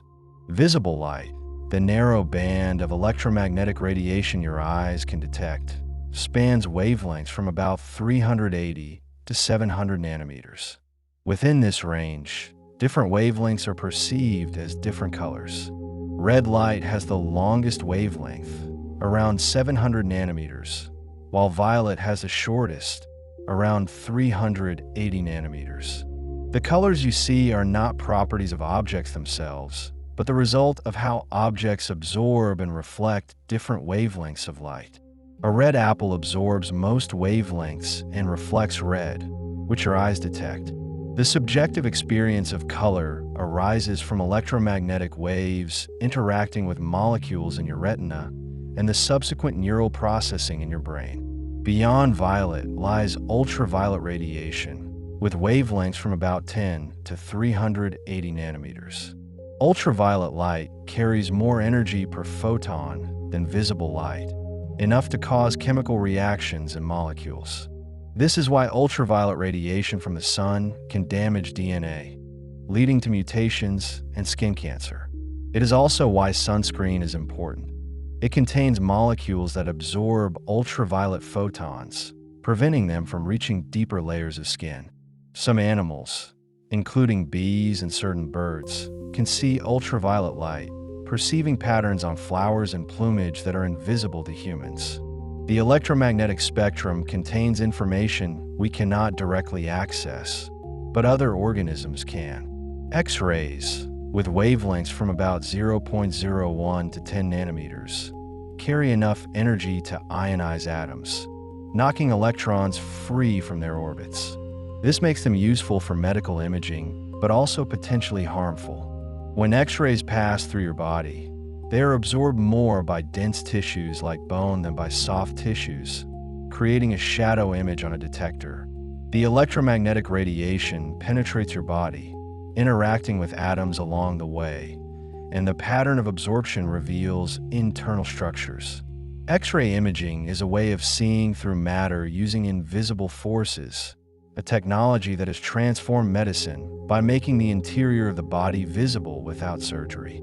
Gamma rays, with wavelengths shorter than 0.01 nanometers, are the most energetic form of electromagnetic radiation. They are produced by radioactive decay and certain astronomical phenomena. Gamma rays can penetrate deeply into matter, and their high energy makes them dangerous to living tissue, as they can break molecular bonds and damage DNA. However, gamma rays are also used in medicine, particularly in radiation therapy for cancer, where focus beams are used to destroy malignant cells. The same invisible force that can harm can also heal, depending on how it is applied. All these forms of electromagnetic radiation, from radio waves to gamma rays, are fundamentally the same phenomenon: oscillating electric and magnetic fields propagating through space. They differ only in wavelength and frequency, which determine their energy and how they interact with matter. The universe is filled with electromagnetic radiation at all wavelengths, a continuous spectrum of invisible forces carrying energy and information across vast distances. You are immersed in this sea of radiation, most of it passing through you without effect, some of it detected by your senses or your technology, all of it part of the electromagnetic fabric of reality. The cosmic microwave background radiation is a form of electromagnetic radiation that fills the entire universe. It is the afterglow of the Big Bang, photons that have been traveling through space for over 13 billion years. When the universe was very young and hot, it was filled with a dense plasma of charged particles and photons. As the universe expanded and cooled, electrons and protons combined to form neutral hydrogen atoms, and photons were suddenly free to travel without constant scattering. These photons have been moving through space ever since, their wavelengths stretched by the expansion of the universe into the microwave range. Today, the cosmic microwave background has a temperature of about 2.7 Kelvin, just above absolute zero, and it can be detected in every direction. It is the most ancient light in the universe, an invisible electromagnetic echo of the moment when the cosmos became transparent. Detecting the cosmic microwave background required technology sensitive to faint microwave radiation. In 1965, Arno Penzias and Robert Wilson, working with a radio antenna designed for satellite communication, discovered a persistent background noise they could not eliminate. No matter where they pointed the antenna, the noise was there, uniform and constant. After eliminating all possible sources of interference, including, famously, pigeon droppings in the antenna, they realized they were detecting radiation from space itself. This discovery provided strong evidence for the Big Bang Theory and earned them the Nobel Prize. The universe speaks to us through invisible forces, and careful listening can reveal its history. The cosmic microwave background is not perfectly uniform. Tiny fluctuations in temperature, about 1 part in 100,000, reflect density variations in the early universe. These variations were the seeds of all cosmic structure, regions of slightly higher density that eventually collapsed under gravity to form galaxies, stars, and planets. Maps of the cosmic microwave background, created by satellites like COBE, WMAP, and Planck, show these fluctuations in exquisite detail. They are images of the universe when it was only 380,000 years old, a baby compared to its current age of 13.8 billion years. The electromagnetic radiation carries information across time, allowing us to see the distant past. Gravity, unlike electromagnetism, is not carried by photons, but is understood in general relativity as the curvature of space-time caused by mass and energy. Yet gravity and electromagnetism are both fundamental forces, and physicists have long sought to understand how they might be unified. Einstein spent much of his later life searching for a unified field theory that would describe both forces within a single framework. He did not succeed, but the quest continues. Modern physics explores theories like string theory and loop quantum gravity, which attempt to reconcile general relativity with quantum mechanics and unify all fundamental forces. The invisible forces that govern the universe may ultimately be different aspects of a single underlying reality, a deeper symmetry waiting to be discovered. Gravitational waves, predicted by Einstein's general relativity and first directly detected in 2015, are ripples in spacetime caused by accelerating masses. When two black holes orbit each other and eventually merge, they release enormous amounts of energy in the form of gravitational waves that propagate outward at the speed of light. These waves stretch and compress space itself as they pass, and detectors like LIGO can measure these tiny distortions. The detection of gravitational waves opened a new way of observing the universe, one that does not rely on electromagnetic radiation. The universe can be explored through multiple invisible channels, each revealing different aspects of cosmic phenomena. Electromagnetic forces and gravity together shape the cosmos. Gravity pulls matter together, forming stars and galaxies, while electromagnetic forces govern the interactions of atoms and molecules within those structures. In stars, gravity compresses matter until temperatures and pressures are high enough for nuclear fusion, the process that powers stars and creates heavier elements. Fusion is ultimately governed by the strong nuclear force, but the conditions for fusion arise from gravitational collapse, and the energy released is carried away by photons, electromagnetic radiation. The interplay of forces creates the life cycles of stars, the formation of planets, and the chemistry that makes life possible. The Sun, the star at the center of our solar system, is a massive sphere of plasma held together by gravity and powered by fusion in its core. Every second, the Sun converts about 600 million tons of hydrogen into helium, releasing energy according to Einstein's equation. E equals mc squared. This energy is produced in the core, where temperatures reach about 15 million Kelvin. The energy is initially in the form of high-energy gamma-ray photons, but as these photons travel outward through the dense solar interior, they are absorbed and re-emitted countless times, gradually losing energy and shifting to longer wavelengths. It takes photons tens of thousands to hundreds of thousands of years to reach the sun's surface, a journey through invisible electromagnetic interactions. When photons finally reach the sun's surface, they are emitted into space as visible light, ultraviolet radiation, and infrared radiation. These photons travel outward at the speed of light, crossing the 150 million kilometers to Earth in about 8 minutes. When they reach Earth, they carry the energy that powers nearly all life on the planet. Plants capture sunlight through photosynthesis, using the electromagnetic energy of photons to drive chemical reactions that convert carbon dioxide and water into glucose and oxygen. This process relies on chlorophyll molecules, which absorb red and blue light and reflect green, giving plants their color. The electromagnetic energy is converted into chemical energy stored in the bonds of glucose molecules, energy that is later released when organisms metabolize the glucose. Photosynthesis is one of the most important electromagnetic processes on Earth. It is the foundation of most food chains, providing the energy that supports ecosystems. The oxygen released by photosynthesis is a byproduct, but it transformed Earth's atmosphere billions of years ago, making aerobic life possible. The oxygen you breathe was produced by photosynthetic organisms capturing electromagnetic energy from the sun and using it to split water molecules. The entire biosphere is sustained by invisible forces, electromagnetic radiation from a distant star converted into chemical energy by molecular machines in plant cells. The sun also emits a stream of charged particles called the solar wind.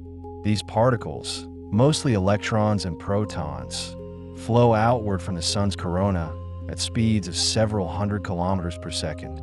The solar wind is a plasma, a state of matter where atoms are ionized, and it carries the sun's magnetic field with it, creating the interplanetary magnetic field. When the solar wind reaches Earth, it interacts with Earth's magnetic field, compressing it on the side facing the sun and stretching it into a long tail on the opposite side. The boundary where the solar wind meets Earth's magnetic field is called the magnetopause, and it is a dynamic region where invisible forces collide and interact. Solar storms, caused by eruptions on the sun's surface, can send bursts of plasma and magnetic field toward Earth. When these disturbances reach Earth, they can cause geomagnetic storms, disrupting the magnetosphere and inducing electrical currents in the ground and in power lines. Particularly strong geomagnetic storms can damage satellites, disrupt radio communications, and even cause power outages. The invisible forces that usually protect us can, under extreme conditions, become disruptive.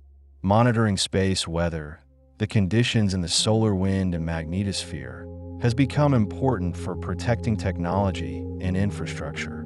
The interaction between the solar wind and Earth's magnetic field also produces the auroras, one of the most beautiful visible manifestations of invisible forces.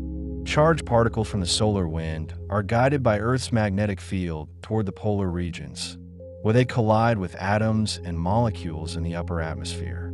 These collisions excite the atoms, raising electrons to higher energy levels. When the electrons return to their original levels, they release the energy as photons, creating the shimmering curtains of light known as the aurora borealis in the north and aurora australis in the south. The colors depend on which atoms are excited and at what altitude. Oxygen produces green and red light, while nitrogen produces blue and purple. The auroras are a visible reminder that invisible forces are constantly at work, shaping the space around our planet.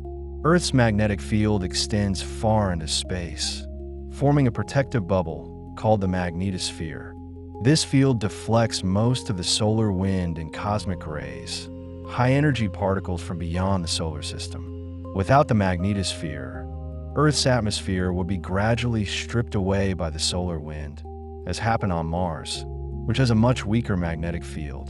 The magnetosphere is not static. It responds dynamically to changes in the solar wind, rippling and oscillating in ways that can be detected by satellites. The invisible shield that protects life on Earth is itself a living, changing structure, a manifestation of electromagnetic forces generated deep within the planet. The dynamo process that generates Earth's magnetic field occurs in the outer core, about 3,000 kilometers below the surface.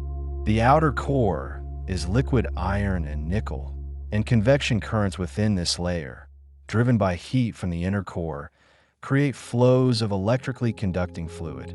These flows, influenced by Earth's rotation, generate electric currents, which in turn produce magnetic fields. The magnetic fields influence the flow of the conducting fluid, creating a self-sustaining dynamo.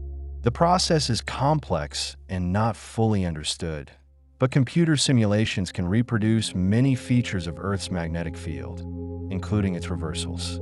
The invisible force that guides compasses and protects life arises from turbulent flows of molten metal deep underground, a hidden engine that has run for billions of years. Other planets in the solar system have magnetic fields generated by similar dynamo processes. Jupiter has the strongest planetary magnetic field, generated by convection in a layer of metallic hydrogen deep within the planet. Jupiter's magnetic field is so strong that it creates intense radiation belts, regions where charged particles are trapped and accelerated to high energies. These radiation belts are hazardous to spacecraft, and missions to Jupiter must be carefully designed to minimize exposure. Saturn, Uranus, and Neptune also have magnetic fields, each with unique characteristics reflecting the internal structure and dynamics of the planet.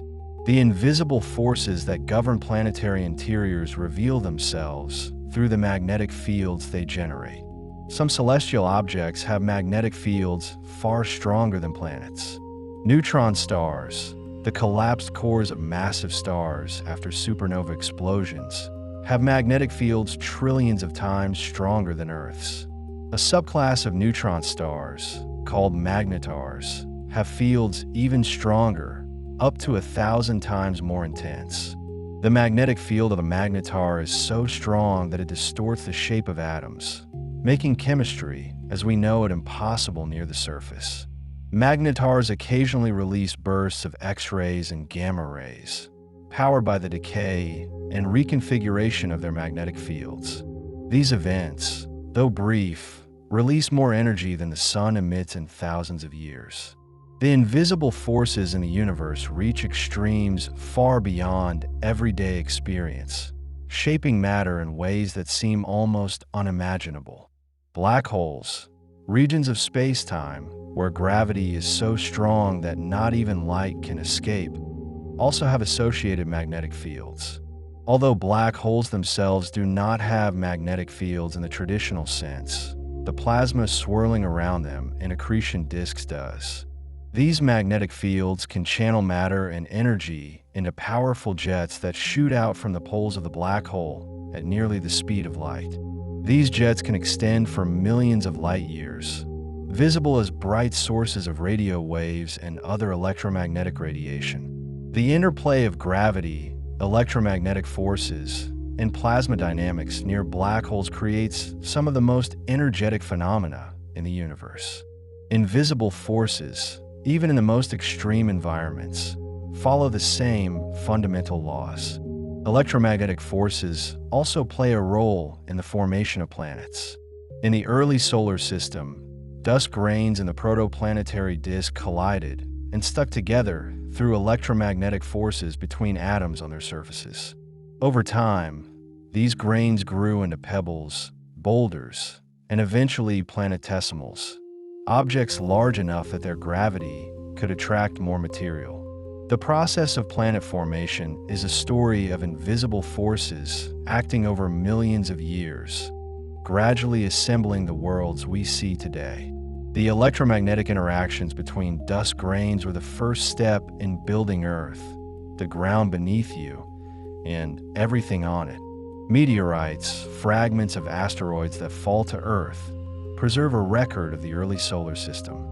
Some meteorites contain tiny grains of minerals that formed before the solar system existed, in the atmospheres of dying stars. These presolar grains can be identified by their unusual isotopic compositions, signatures of nuclear processes in their parent stars. The grains survived the formation of the solar system and were incorporated into asteroids, eventually reaching Earth. They are messengers from distant times and places, carried by invisible forces across space and time. Holding a meteorite, you hold material older than the sun, shaped by electromagnetic and nuclear forces in stars that no longer exist. The electromagnetic force is responsible for the structure of atoms, molecules, and all chemical bonds. It governs the interactions of light and matter, the behavior of plasmas, and the operation of countless technologies. It is one of the four fundamental forces of nature, along with gravity, the strong nuclear force, and the weak nuclear force. These forces, each with its own characteristics and range, together determine the behavior of everything in the universe. The electromagnetic force, with its infinite range and its ability to both attract and repel, is perhaps the most versatile, shaping matter and energy across all scales. The unification of electricity and magnetism by Maxwell in the 19th century was one of the great intellectual achievements of physics. Before Maxwell, electricity and magnetism were understood as separate phenomena. Maxwell's equations showed that they are aspects of a single electromagnetic field, and that light is an electromagnetic wave. This unification revealed a deep symmetry in nature and provided the foundation for modern physics. The equations are elegant and concise, yet they describe an enormous range of phenomena, from the behavior of circuits to the propagation of radio waves to the interaction of light with atoms. The invisible forces obey mathematical laws of great beauty and power. In the 20th century, quantum mechanics and relativity further deepened our understanding of electromagnetic forces. Quantum electrodynamics, or QED, describes how light and matter interact at the quantum level, treating photons as particles and incorporating the principles of quantum mechanics and special relativity. QED is one of the most precisely tested theories in physics, with predictions confirmed to extraordinary accuracy. It describes how electrons emit and absorb photons, how particles scatter, and how forces arise from the exchange of virtual photons. The invisible forces at the deepest level are understood as interactions mediated by particles, a picture that unites waves and particles in a single framework. The standard model of particle physics incorporates electromagnetism, the weak nuclear force, and the strong nuclear force into a unified framework. Electromagnetism and the weak force are described by electroweak theory, which shows that at high energies, they are aspects of a single force. This unification, confirmed by experiments at particle accelerators, reveals that the forces governing the universe have a common origin. At the moment of the Big Bang, when the universe was extremely hot and dense, all forces may have been unified into a single force. As the universe expanded and cooled, the forces separated, taking on the distinct characteristics we observe today. The history of the universe is a story of symmetry breaking, of invisible forces differentiating and shaping matter and energy. The Higgs field, discovered through experiments of the Large Hadron Collider, is a field that permeates all of space and gives mass to fundamental particles through their interaction with it.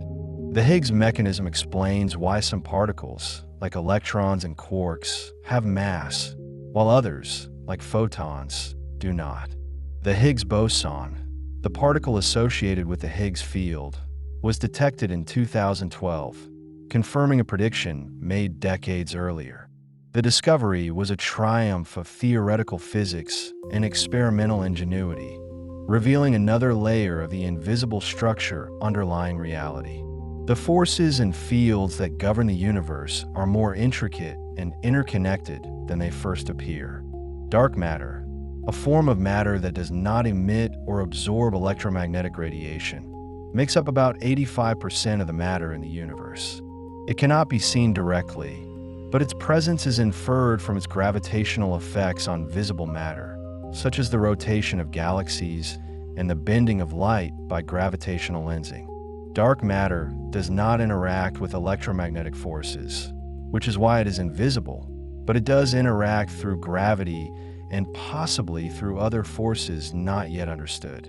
The nature of dark matter is one of the great mysteries of modern physics.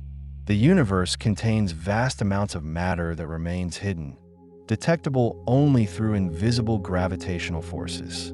Dark energy, even more mysterious than dark matter, makes up about 68% of the total energy content of the universe.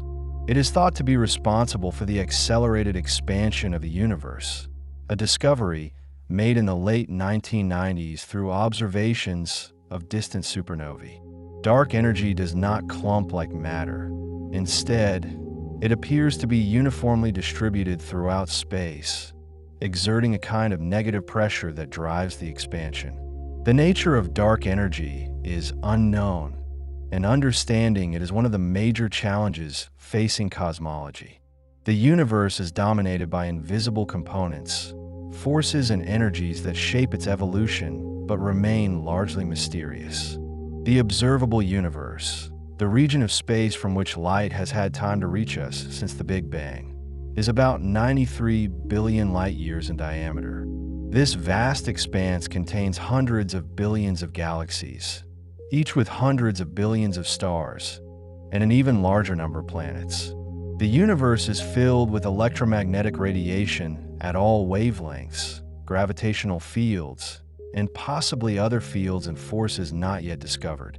It is a cosmos of invisible forces, interacting and evolving over billions of years, creating the structures and patterns we observe.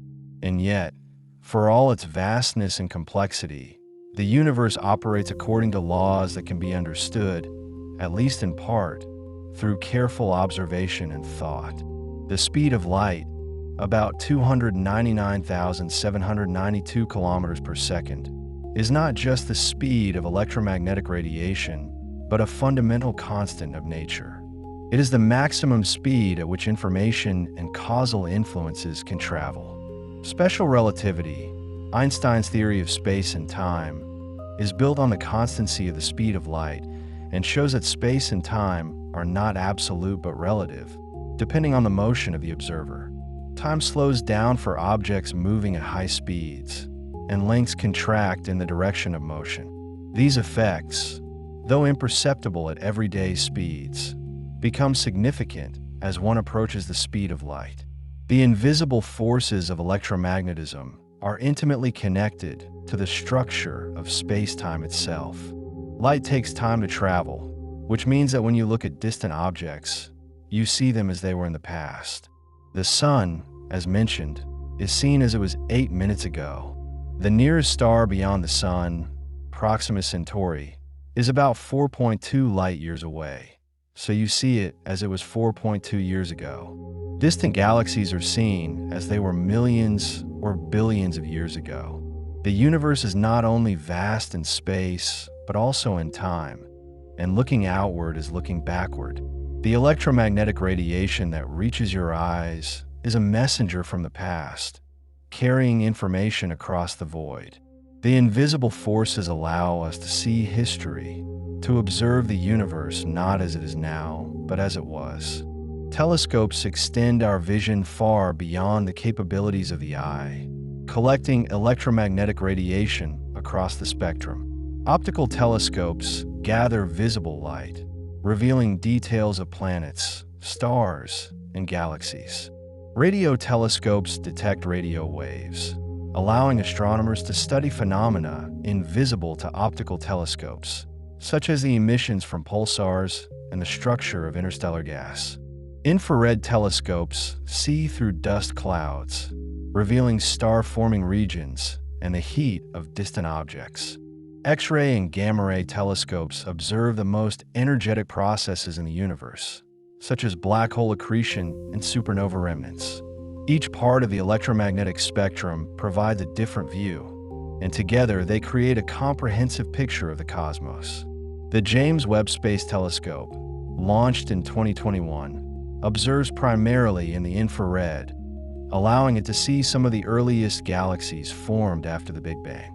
Because the universe is expanding, light from distant galaxies is redshifted, meaning its wavelength is stretched to longer, redder values. Galaxies that emitted visible light billions of years ago now appear in the infrared due to this redshift. By observing in the infrared, the Webb telescope can detect galaxies so distant that their light has been traveling for over 13 billion years. It is a time machine, using invisible electromagnetic forces to peer into the early universe, revealing how galaxies, stars, and planets formed in the cosmic dawn. The cosmic web, the large-scale structure of the universe, is shaped by gravity, but revealed through electromagnetic radiation. Galaxies are not distributed randomly, but lie along filaments and sheets, surrounding vast voids. This structure formed as dark matter clumped under gravity, and ordinary matter followed, eventually forming galaxies and stars. The distribution of galaxies traces the underlying distribution of dark matter, and surveys of millions of galaxies map the cosmic web in 3 dimensions. The invisible gravitational forces that shape this structure are made visible through the light of galaxies, electromagnetic radiation carrying information across billions of light years. The interstellar medium, the gas and dust between stars, is permeated by magnetic fields. These fields, though weak, influence the motion of charged particles and the formation of stars. Observations of polarized starlight, light whose electromagnetic waves oscillate in a preferred direction, reveal the orientation of interstellar magnetic fields. The fields are thought to be generated and maintained by the motion of ionized gas and by supernova explosions, which inject energy and turbulence into the medium. The invisible magnetic forces thread through the galaxy, shaping the environment in which stars are born. Star formation occurs in dense molecular clouds, regions where gas and dust are concentrated. These clouds are cold and dark, shielded from starlight by dust, and they can be observed in the infrared and radio parts of the spectrum.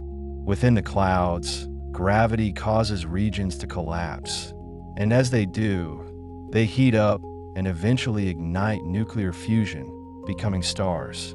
Magnetic fields in the clouds can support them against collapse or channel material into forming stars, depending on the geometry and strength of the field. The invisible forces of gravity and magnetism compete and cooperate, determining where and how stars form. Young stars often have disks of gas and dust around them, remnants of the material for which they formed. These protoplanetary disks are the birthplaces of planets.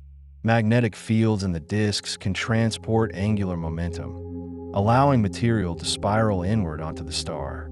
They can also launch winds and jets, carrying away excess energy and angular momentum. The details of how planets form from these disks are still being studied, but electromagnetic forces play a crucial role in the process.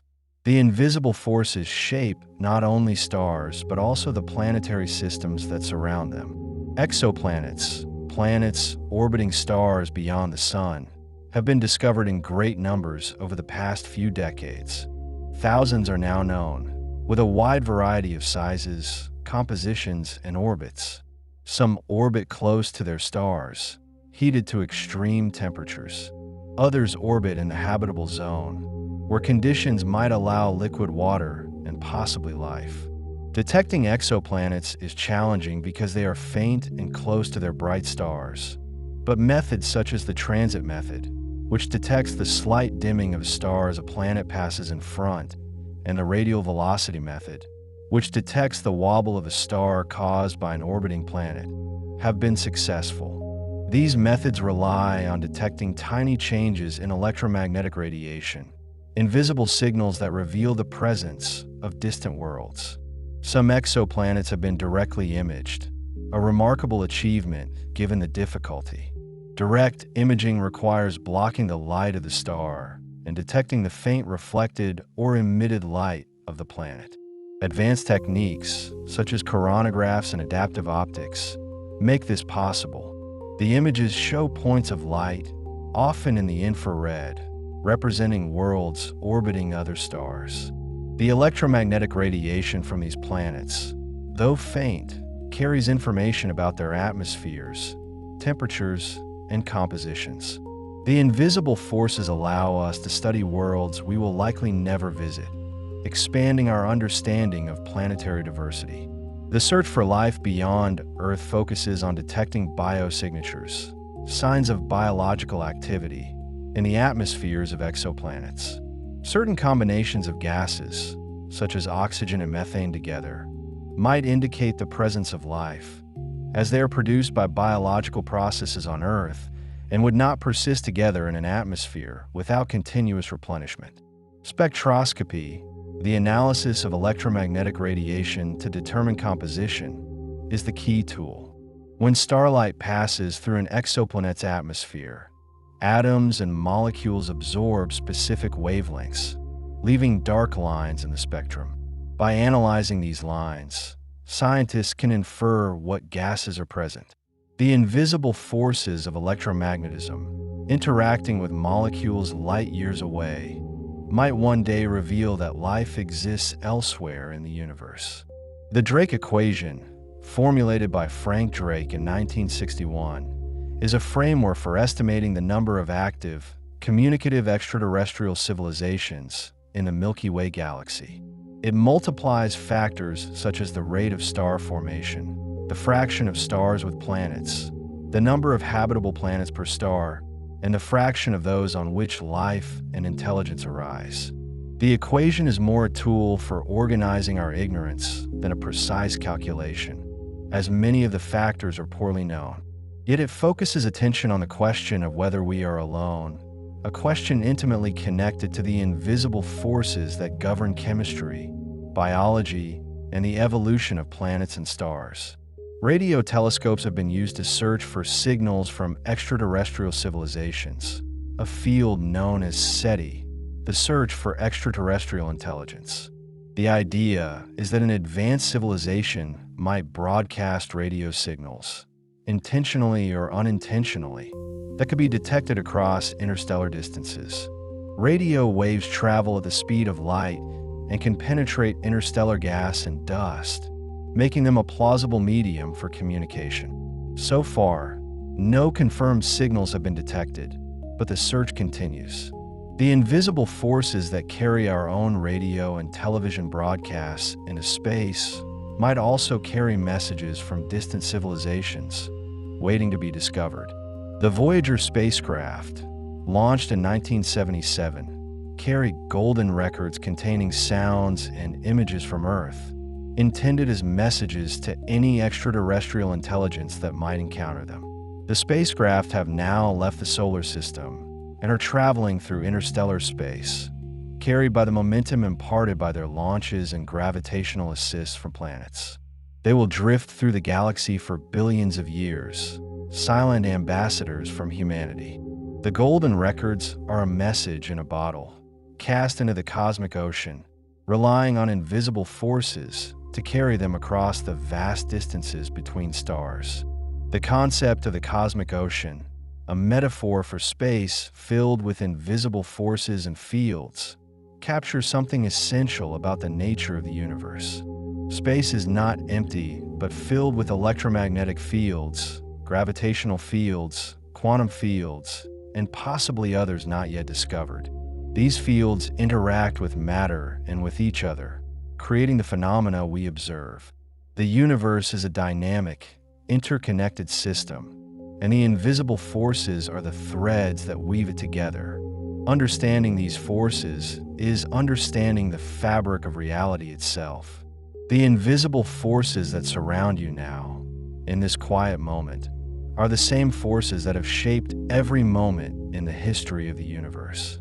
They are not distant abstractions confined to laboratories or textbooks. They are here, in the room with you, in the air between your hand and the surface it rests upon, in the light that may still glow softly nearby, in the warmth that radiates from your own body into the space around you. These forces are patient. They do not demand attention. They simply exist, constant and reliable, woven into the fabric of everything. The electromagnetic field that fills this room extends outward in all directions, connecting you to distant stars, to the core of the earth beneath you, to the devices that hum quietly in standby mode, to the thoughts forming gently in your mind. Every atom in your body is held together by electromagnetic attraction. Every breath you take is made possible by the electromagnetic bonds that allow oxygen molecules to bind to hemoglobin in your blood. Every photon of light that has ever reached your eyes has been a ripple in the electromagnetic field, carrying information across space and time. And beyond the electromagnetic spectrum, other invisible forces operate with equal constancy. Gravity holds you gently against the surface beneath you, a continuous embrace that has never wavered since the moment you were born. It is the same force that keeps the moon in orbit around the Earth in orbit around the sun in orbit around the center of the Milky Way. Gravity is patient. It does not rush. It simply pulls steadily and predictably, shaping the architecture of the cosmos one gentle tug at a time. The strong nuclear force, though confined to distances smaller than an atomic nucleus, is holding together every proton and neutron in your body right now.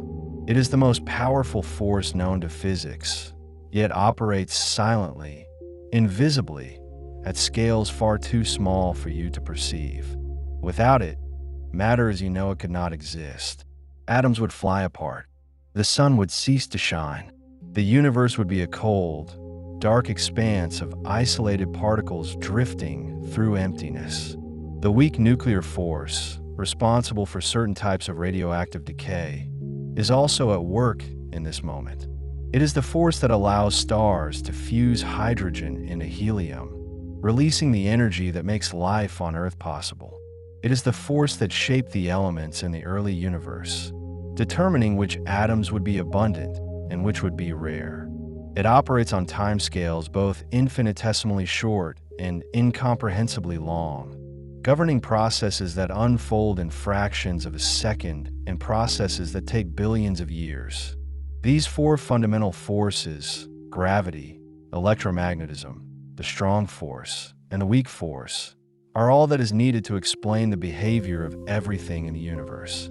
Every phenomenon you have ever witnessed, every sensation you have ever felt, every thought you have ever had can be traced back to the interplay of these invisible forces. They are simple in principle, but infinite in their consequences. They are the language in which the universe writes its story. And yet, for all their power, these forces are gentle with you. Gravity does not crush you. It holds you just firmly enough to keep you grounded. Electromagnetism does not tear your atoms apart. It binds them together in stable, intricate patterns that allow you to exist as a coherent being. The strong force does not explode outward from the nuclei of your atoms. It remains confined, doing its quiet work at scales you cannot see. The weak force does not flood your body with radiation. It operates at a rate that is slow enough, measured enough, to allow life to flourish. There is something deeply reassuring about this. The forces that govern the universe are not chaotic or arbitrary. They follow rules. They are predictable. They are the same today as they were yesterday, the same now as they were billions of years ago. The speed of light in a vacuum is always the same. The charge of an electron is always the same. The gravitational constant is always the same. These are not approximations or averages. They are precise, unchanging values that hold true across all of space and time. This constancy is what allows science to exist. It is what allows you to trust that the floor will support you when you stand, that the air will fill your lungs when you breathe, that the sun will rise tomorrow morning. The universe is not random. It is structured. It is knowable. And the more deeply you look into its workings, the more you find patterns, symmetries, connections that span vast distances and link seemingly unrelated phenomena. Consider the way a magnetic field emerges from the motion of electric charges. This is not a coincidence or a quirk of nature. It is a fundamental relationship, a deep connection between two aspects of a single underlying reality. Electricity and magnetism are not separate forces. They are two faces of the same force, electromagnetism, unified by the equations that James Clerk Maxwell wrote down in the 19th century. Those equations revealed that light itself is an electromagnetic wave, a discovery that changed humanity's understanding of the universe forever. And this unification did not stop with electromagnetism. In the 20th century, physicists discovered that the electromagnetic force and the weak nuclear force are also two aspects of a single, more fundamental force called the electroweak force. At high enough energies, these two forces become indistinguishable. They merge into a single interaction, governed by a unified set of equations. This unification is not just a mathematical trick. It is a reflection of the deep structure of reality, a hint that the universe is simpler and more elegant than it appears at first glance. There are ongoing efforts to unify the electroweak force with a strong nuclear force, and ultimately to unify all four fundamental forces into a single theory of everything. Such a theory would describe all of physics with a single set of equations, revealing the universe as a coherent, interconnected whole. Whether this goal will ever be achieved remains an open question, but the pursuit itself is a testament to the human desire to understand, to find order in complexity, to see the hidden patterns that connect all things. And even without a final theory of everything, the knowledge that already exists is vast and beautiful. The universe is not a collection of isolated facts. It is a tapestry of relationships, a web of connections that link the smallest particles to the largest structures. The forces that bind quarks together inside protons are related to the forces that bind galaxies together in clusters. The quantum fields that permeate empty space are related to the fields that carry light from distant stars to your eyes. Everything is connected. Everything is part of a single, unified reality. This interconnectedness extends to life itself. The atoms in your body were forged in the cores of stars that lived and died billions of years ago. The carbon in your cells, the oxygen in your lungs, the calcium in your bones, all of these elements were created by nuclear fusion in stellar interiors and scattered into space by supernova explosions. You are made of stardust, not metaphorically but literally. The matter that composes your body has traveled across the galaxy, through clouds of gas and dust, through the formation of the solar system, through the early Earth, through billions of years of evolution, to arrive at this moment. And the forces that shape that journey are the same forces that shape your experience right now. The gravity that pulled together the cloud of gas that became the sun is the same gravity that keeps your feet on the ground. The electromagnetic interactions that allowed atoms to bond into molecules in the early solar system are the same interactions that allow your neurons to fire, your muscles to contract, your heart to beat. The strong force that powered the fusion reactions in ancient stars is the same force that holds together the nuclei of the atoms in your body. You are not separate from the universe. You are a part of it, woven from the same threads, governed by the same laws. This realization can be humbling, but it can also be comforting. You are not alone. You are not isolated. You are connected to everything that has ever existed, everything that exists now, and everything that will ever exist. The invisible forces that surround you are the same forces that surround every other being, every other object, every other point in space and time. They are universal. They are impartial. They do not favor one thing over another. They simply act according to their nature, shaping the universe moment by moment. And in this shaping, there's a kind of beauty, the way magnetic field lines curve and loop through space, always forming closed loops, never beginning or ending. The way light bends as it passes through a gravitational field, following the curvature of space-time.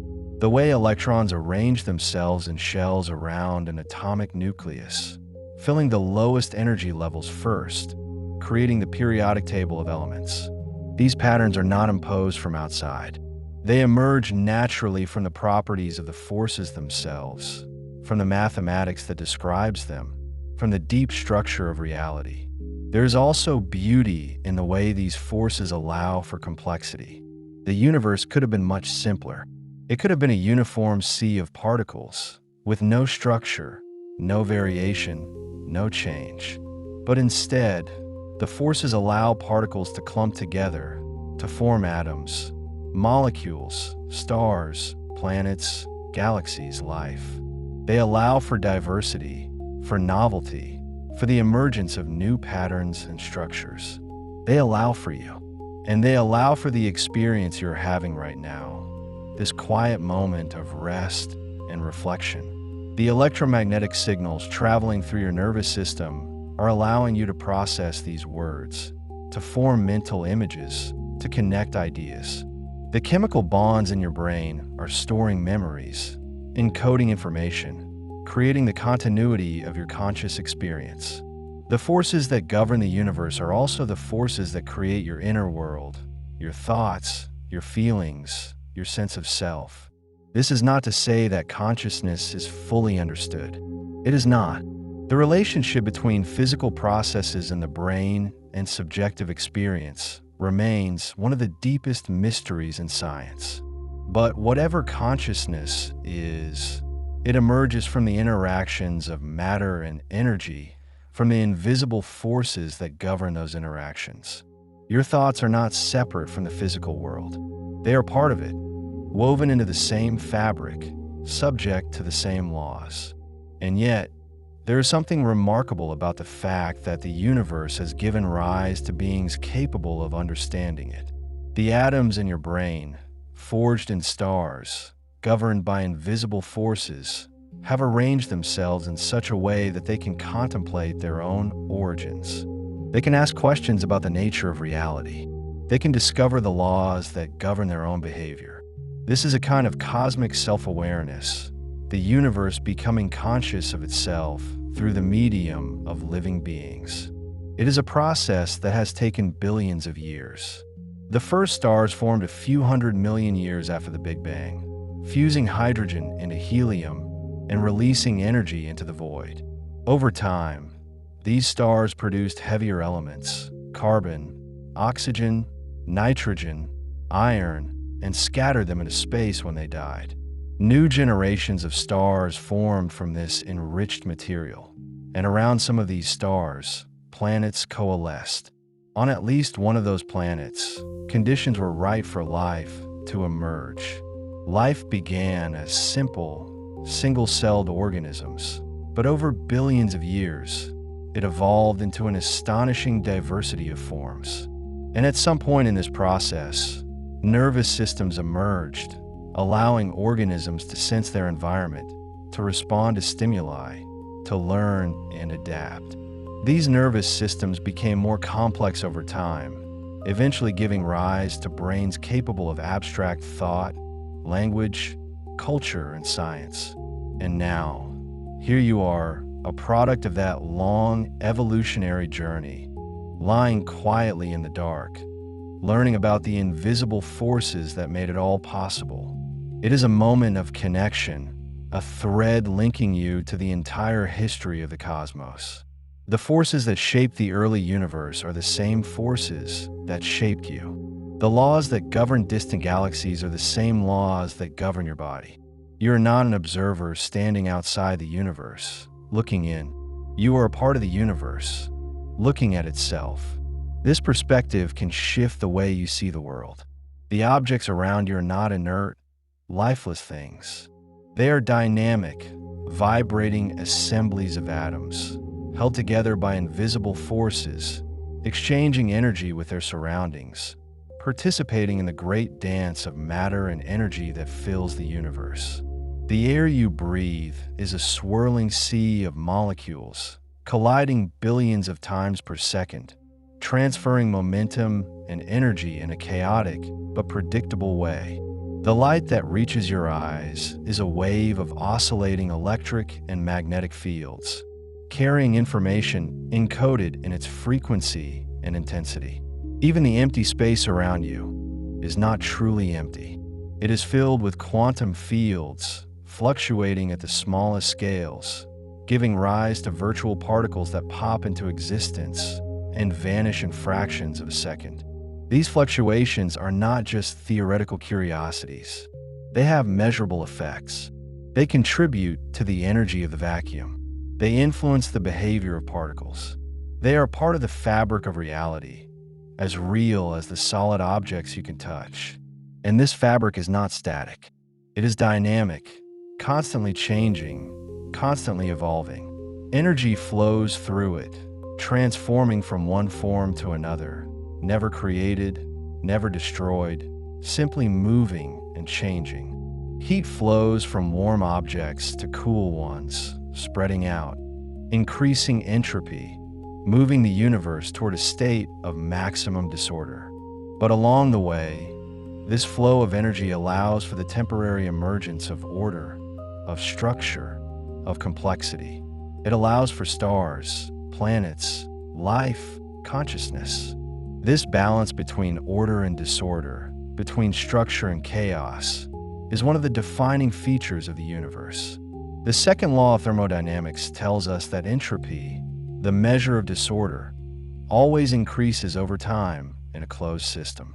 But the universe is not a simple closed system. It is vast and complex, and within it, local decreases in entropy are possible as long as they are accompanied by larger increases elsewhere. This is how life can exist, how complexity can emerge, how order can arise from chaos. Your body is an example of this. It is a highly ordered system, far from thermodynamic equilibrium, maintained by a constant flow of energy from the food you eat and the oxygen you breathe. This energy allows your cells to repair themselves, to grow, to maintain their structure against the constant pull of entropy. When you eat, you're taking in low-entropy energy stored in chemical bonds. When you breathe, you're taking in oxygen that allows your cells to extract that energy. And when you exhale, when you radiate heat, you are releasing high-entropy waste back into the environment. This process is powered by the sun, which is itself a low-entropy source of energy. The sun fuses hydrogen into helium, releasing energy in the form of light and heat. This energy flows outward through space to Earth, where it is captured by plants through photosynthesis, converted into chemical energy, and passed up the food chain to animals like you. The entire web of life on Earth is sustained by this flow of energy from the sun, a flow that is ultimately driven by the nuclear forces that power fusion in the sun's core. And the sun, in turn, is powered by the gravitational collapse of the cloud of gas that formed it, a process that converted gravitational potential energy into heat and pressure, igniting the fusion reactions that have kept the sun shining for billions of years. Gravity, electromagnetism, the strong nuclear force, all three are involved in this process, working together to create and sustain the flow of energy that makes life possible. This is the kind of deep connection that runs through all of physics. Nothing happens in isolation. Every process is connected to other processes. Every force interacts with other forces. Every part of the universe is linked to every other part. The invisible forces that govern the cosmos are not separate, independent entities. They are aspects of a single, unified reality, different threads in the same vast tapestry. And this tapestry is not fixed or finished. It is still being woven. The universe is still evolving, still changing, still creating new structures and patterns. Stars are still being born in clouds of gas and dust. Planets are still forming around those stars. Life may still be emerging on other worlds, beginning its own long, evolutionary journey. The story of the universe is not over. It is ongoing, unfolding moment by moment, shaped by the invisible forces that have guided it from the beginning. And you are part of that story. Your existence is not a random accident. It is the result of billions of years of cosmic evolution, a process guided by the fundamental forces of nature. The atoms in your body were forged in stars. The molecules in your cells were assembled through the patient work of chemistry and biology. The thoughts in your mind are the product of a nervous system shaped by millions of years of evolution. You are a temporary, local concentration of order in a universe that is slowly moving toward disorder, a brief flowering of complexity in the long, slow unfolding of time. But temporary does not mean insignificant. The fact that you exist at all is remarkable. The fact that you can think, feel, learn, wonder, these are extraordinary achievements, the result of countless improbable events and favorable conditions. The invisible forces that govern the universe have created something capable of understanding them. And that is a kind of miracle, a cosmic gift that should not be taken for granted. And in this quiet moment, as you rest, as your mind begins to slow, as your thoughts become softer and more diffuse, those forces are still at work. They are holding you together. They are keeping your heart beating, your lungs breathing, your neurons firing. They are maintaining the delicate balance that allows you to exist, to experience, to be. There is nothing you need to do right now. The forces will continue their work without your attention. Gravity will keep you grounded. Electromagnetism will hold your atoms together. The strong force will keep your nuclei stable. The weak force will continue its slow transformations. You can let go. You can rest. The universe will take care of itself, and it will take care of you. And if you're still awake, still listening, still curious, there are more stories to explore. The invisible forces that surround you have shaped not just the physical world, but also the human world, the world of culture, technology, art, and science. The discovery of these forces has transformed human civilization, opening up new possibilities, new ways of understanding and interacting with the world. The discovery of electromagnetism, for example, led to the development of electric power, which revolutionized industry, transportation, and daily life. It led to the invention of the telegraph, the telephone, the radio, the television, technologies that transformed communication and connected people across vast distances.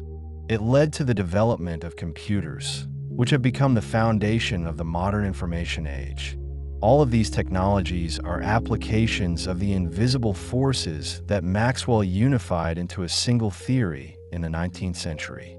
The discovery of nuclear forces led to the development of nuclear power, a source of energy that can generate vast amounts of electricity without burning fossil fuels. It also led to the development of nuclear weapons, a reminder that knowledge of the fundamental forces can be used for both creation and destruction. The choice of how to use this knowledge is a human choice, shaped by values, ethics, and politics, not by the forces themselves. The discovery of quantum mechanics, which describes the behavior of particles at the smallest scales, has led to the development of technologies like lasers, transistors, and quantum computers. These technologies are based on the strange, counterintuitive properties of quantum systems, properties that emerge from the fundamental forces and the mathematics that describes them. Quantum mechanics has also deepened our understanding of the nature of reality, revealing a world that is far stranger and more subtle than everyday experience suggests. And the discovery of general relativity, Einstein's theory of gravity, has transformed our understanding of space, time, and the large-scale structure of the universe.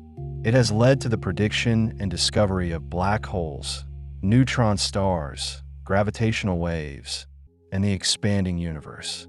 It has shown that space and time are not fixed, absolute entities, but dynamic, flexible aspects of a single space-time continuum that can be warped and stretched by the presence of matter and energy. All of these discoveries are the result of human curiosity, the desire to understand the invisible forces that shape the world. And that curiosity is itself a product of the forces, a consequence of the way evolution has shaped the human brain, giving it the capacity for abstract thought, pattern recognition, and imagination.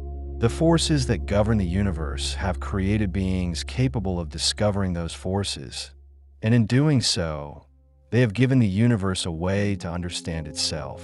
This self-understanding is still incomplete. There are many mysteries that remain unsolved.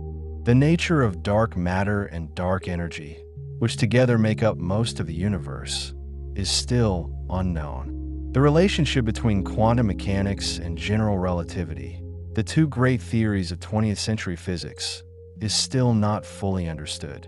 The origin of the universe, the nature of time, the possibility of other universes, these are questions that remain open, waiting for future generations to explore. But the fact that these mysteries exist is not a failure. It is an invitation. It is a reminder that the universe is vast and complex, full of wonders that have not yet been discovered. And the tools for discovering them are the same tools that have been used for centuries: observation, experimentation, mathematics, and reason. The invisible forces that govern the universe are not hidden or inaccessible. They are present in every phenomenon, every interaction, every moment. They are waiting to be understood, and understanding them does not diminish their beauty.